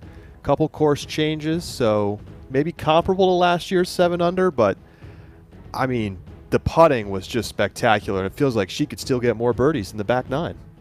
Yeah, I definitely agree with that. And although we did have some course changes, I feel like they're all positively appropriate for the FPO field, so not even worthy to compare. But what we are watching is Kristen Tatar creating a practice plan that she's executing with confidence.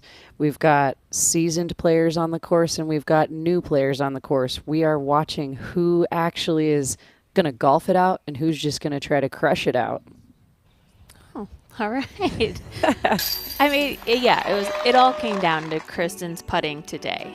Everything else just set herself up for these opportunities to attack the basket, and we know when she is within sight of the pin, she's going to give it her best effort and try and make it. Incredible eagle on 8. Just could not be stopped in the middle of the course.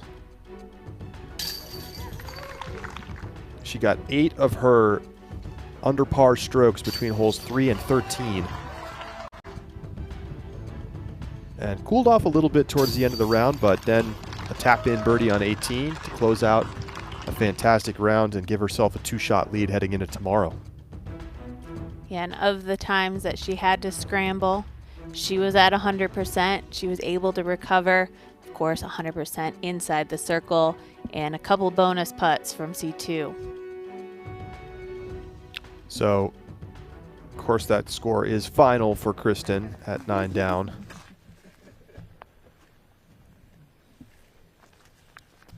So we go to 18, Haley King.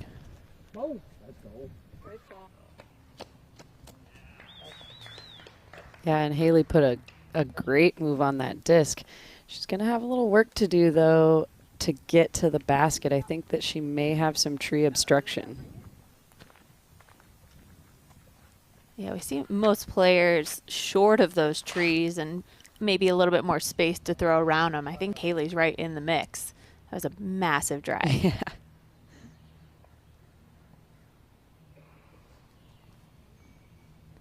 And you could see how far uphill they're having to throw on these drives.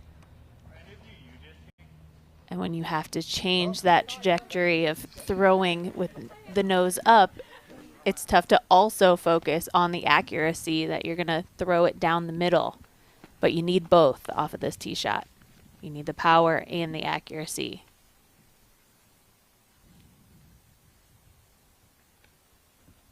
Hannah sitting in 9th place.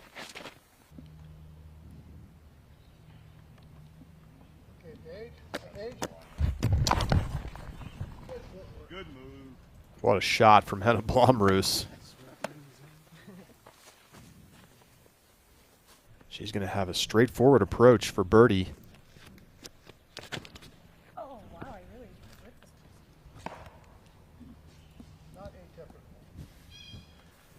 really Paige caught up on the right side. But let's take another look at this tee shot from Hannah Blomroos. That's your spicy drive of the day. Wow. Just incredible distance up that hill, and I believe she's got an open view. The Halal guys strive to delight each customer with unparalleled hospitality and mouth-watering food at great prices. Blomroos has had some of the best drives on the course today. Yeah, between her and Haley, we are seeing some young, just amazing talent that I think is only going to continue to be refined. We know that Haley's taking better care of herself, maybe trying to hit the gym a little bit more, and hey, strength is only going to help her throw a little farther. And for Hannah, she actually 79% fairway hits today. That's a better statistic than Kristen Tatar has. So, like I said earlier, you know, these players have different strategies on this course. You know, there's some players who are all about those fairway hits, accuracy, and then other players have been really relying on the putting. Oh, and a slip there from Paige, and just a massive kick to the right. Just hate to see it. It's a difficult course. Difficult footing. But like she said, she had a wide open gap. There was a chance to save herself. I slowed it down big time, thinking that was going to help, but it kind of didn't turn out. Yeah. Okay, so she's not standing at her lie just yet, I don't think. Sarah Hokum sitting at even par, 1 birdie, 1 bogey today.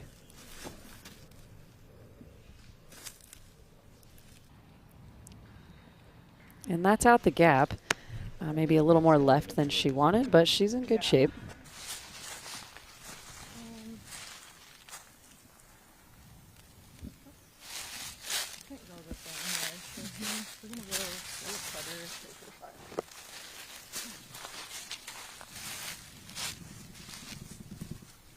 Opting for the putter, Paige is just trying to get in good position back on the fairway.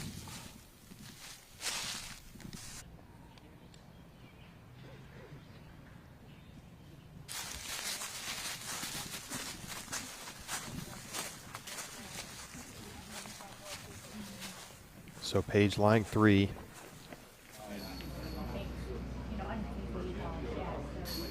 And take a look here at the hospitality booth. Some folks just sitting and enjoying the broadcast. I love seeing it on the big screen, and they're outside enjoying the weather.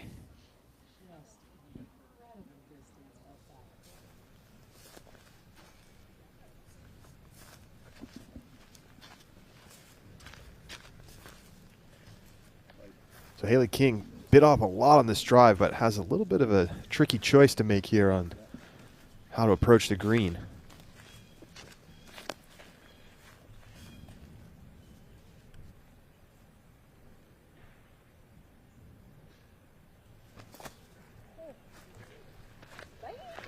Wow. Amazing shot, amazing angle. Let's go Haley King. She's going to be tapping that one in for the birdie. Take a look at this on the Zuka replay. It was a relatively smooth release. She was throwing a mid-range or slower speed disc and had plenty of power to get to the basket. Such a smart play, knowing that OB is surrounding the pin.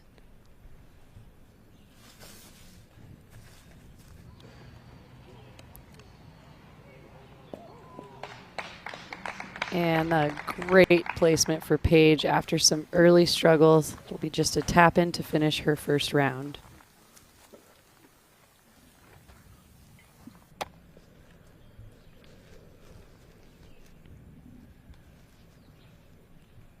And look how far Henna got up here. So good we had to see it 3 times.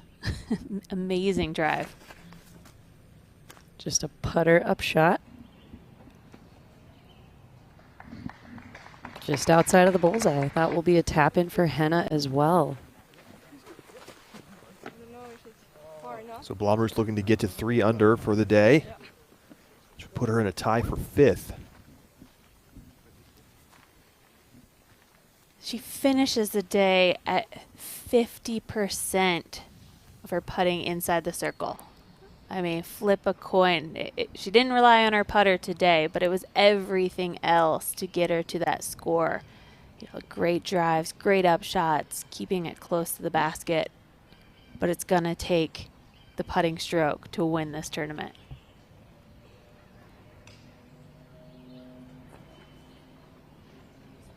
Sarah Hokum up to the green. She'll have a short putt for par.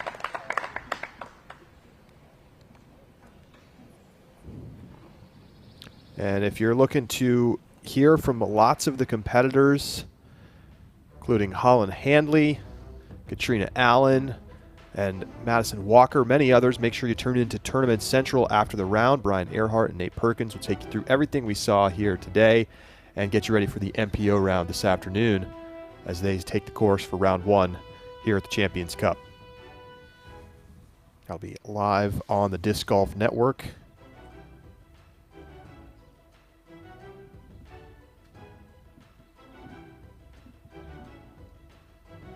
Well, a very interesting day out here.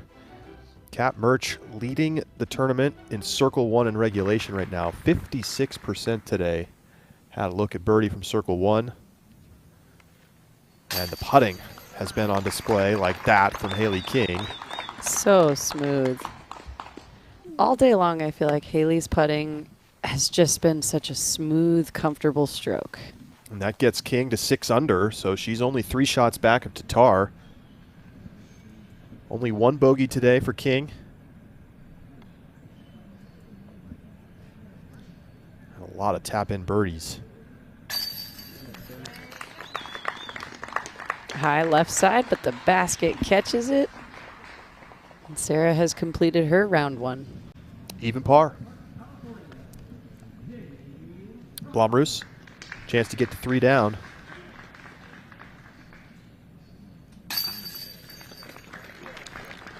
She does it.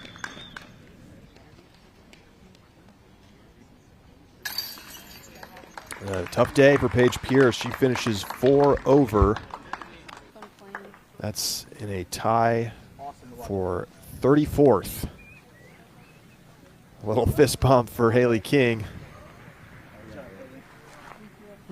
And that is the last card through 18 as we welcome you back inside the broadcast booth. And Val, I want to start with you. What do you take away here from day number 1?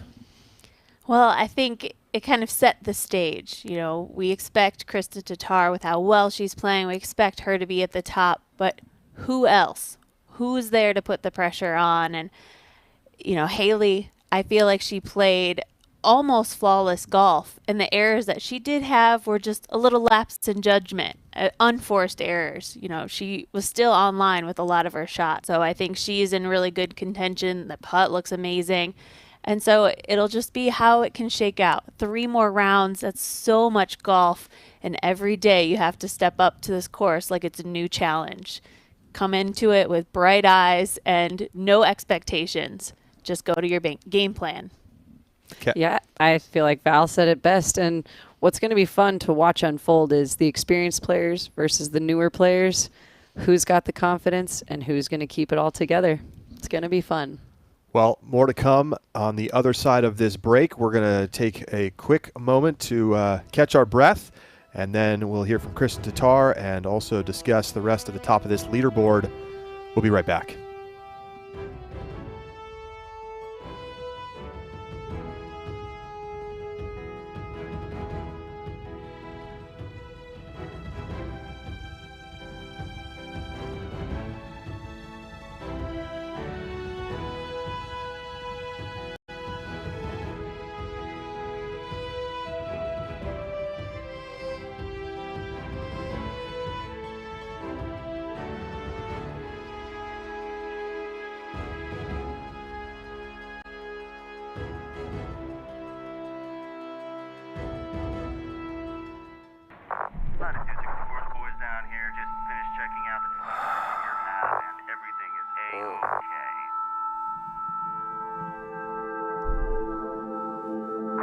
Hey, Jonathan, catch.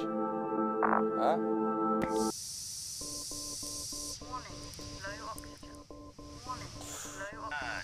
Jonathan, we're getting an anomalous critical failure on your suit. Could you please confirm status?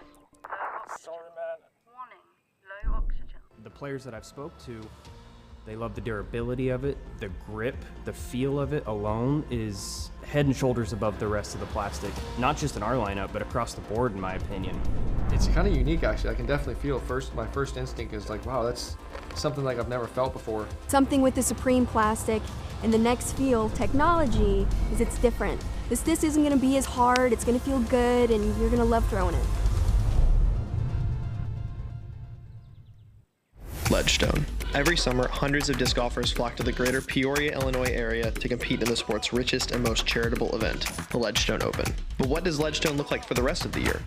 On the surface, Ledgestone is one of disc golf's leading retailers, but look a little closer and you'll find a group of motivated individuals providing the best possible service to the disc golf community. So whether you're building a bag, wanting to support your favorite pro, or looking to add to your disc golf wardrobe, choose the retailer that's as passionate about the sport as you are. Choose Ledgestone.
The Zone is just a perfect disc for me in general. My forehand approach is one of my weapons. What I love about Discraft is I can grab a brand new Zone and I know exactly how it's going to fly.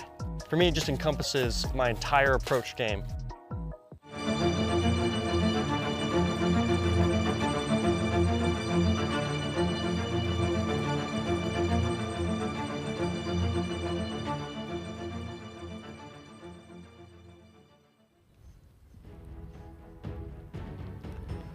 One round is in the books here at the PDGA Champions Cup, the first major of the 2023 season. World champion Kristen Tatar out in front. She's got a 2-stroke lead over Kat Murch after putting together an unofficially 10.25 rated 9 under. She's standing by with Grant Zellner from the PDGA in the clubhouse. Let's hear from Kristen. Changes year in and year out to most of the courses we play these days. It's hard to say someone has shot the hot round historically. Nevertheless, for this layout here at Jackson, you've got the hottest round ever in the FPO field at 9 under par. How does that feel? Feels good. Feels amazing. I feel like I've been in this position already this season, so it feels good to do it here in the major as well. Yeah. You've been asked about it before. You're back here on the site of a major that slipped through your fingers at the very end last year. The mentality now that you're on the course with the pressure, do you feel like you're riding the wave of emotion? Do you feel anything different than week in and week out at other sites on the tour? No. I was just taking it easy and just reminding myself that there's no past and there's no future. It's only this moment here, and try to keep myself present and focused on the shots at hand. Not only were you bogey free, you carded that eagle on number 8. Tell us about doing that. Yeah, I was like, I think around circle 2's edge. And I thought to myself that this might be the only chance for me to get an eagle, so I have to run this. And as soon as it came out of my hand, I thought it's going to go in. And it went in, so it was really, really a happy moment for me. Yeah. What will you do to spend the rest of the day to get prepared for tomorrow with still 3 more rounds to go? Yeah, just get out of the sun and just relax and just rest, and nothing special. Nothing special, except for a special day on the course for Kristen Tatar, 9 under par through round number 1 at the Champions Cup. Thank you. Very impressive performance from Kristen Tatar. She's now going to make it 12 straight events with at least 1,000 plus rated round. And that streak started back last April, if you can believe it. Solid streak and solid play. I like hearing Kristen's mindset of that there's no future and there's no past. It's all about the mindset right now. That's the way to the championship. Now, Kristen didn't start this well last year, but she did play well in the first 2 rounds here at Champions Cup. But you already said it, Val. This is a 4-round tournament, and this course can be unforgiving if you get a little bit off. What's it going to take for her to continue this level of play for the rest of the weekend? Yeah, I think what Zoe just touched on, that she's in the present. She's focusing on what's at hand. And I think that needs to be in the mindset of all of these players going to each round. You know, maybe you had a great round in the first round of this tournament. You know, you can't expect it to all go so easy. You're going to find trouble and struggles, and you're going to have to overcome those if you want to stay on the top. Whereas the players maybe didn't shoot so well, or maybe out of this top 10, they're going to be grinding a little bit harder. They're going to have a different mindset. But I think just go clean slate for each round, and that's what's going to keep you in that present and not put too much pressure to force it and maybe get you out of that game plan. Zoe, the rest of the lead card, Kat Murch, Katrina Allen, and Haley King. Who impressed you the most out of those 3 today? I have to give this one to Haley King. I see so much maturity in her game, so much more maturity in her mental state. And she's just calm, cool, collected, not frumpy or frowny. You know, that was something we used to see out of Haley, just not really much emotion. And she's just keeping it even with no, I guess, outward looks on the face or disappointment. She seems to be in a much better place, and she's handling the disc like a boss. Yes, she had some incredible tee shots today. Most of the rest of the top 10 still within striking distance, and some impressive tee shots from Henna Blomroos today. Owen Scoggins was looking great with the putter per usual. Let's take a look at the OTB shot of the day. Zoe, what do you think it's going to be? Oh, it's got to be this eagle putt from Kristen Tatar. Come on, tell me it's true. We're about to find out. And nope, we're going to go with Paige Pierce. Flashing chains. Going off of the right side, almost knocking it down. As this, we saw an ace run earlier from Haley King as well. Could have been that. We had a lot of choices today. So that is your OTB shot of the day. Live coverage continues this afternoon with the first round of MPO. That begins at 3 p.m. Eastern Time, live on the Disc Golf Network as well as the Disc Golf Pro Tour YouTube channel. If you're a PDGA member, you can watch all 4 rounds of the PDGA Champions Cup for free. Head over to discgolfnetwork.com to find out more. And for the 3 of us, we'll be back with you tomorrow morning, 9:30 a.m. Eastern Time. Round 2 coverage begins. And so for Valarie Jenkins and Zoe Andyke, I'm Charlie Eisenhood signing off here from round number 1. Kristen Tatar with a 2-shot lead after 1 here at WR Jackson. We'll see you tomorrow.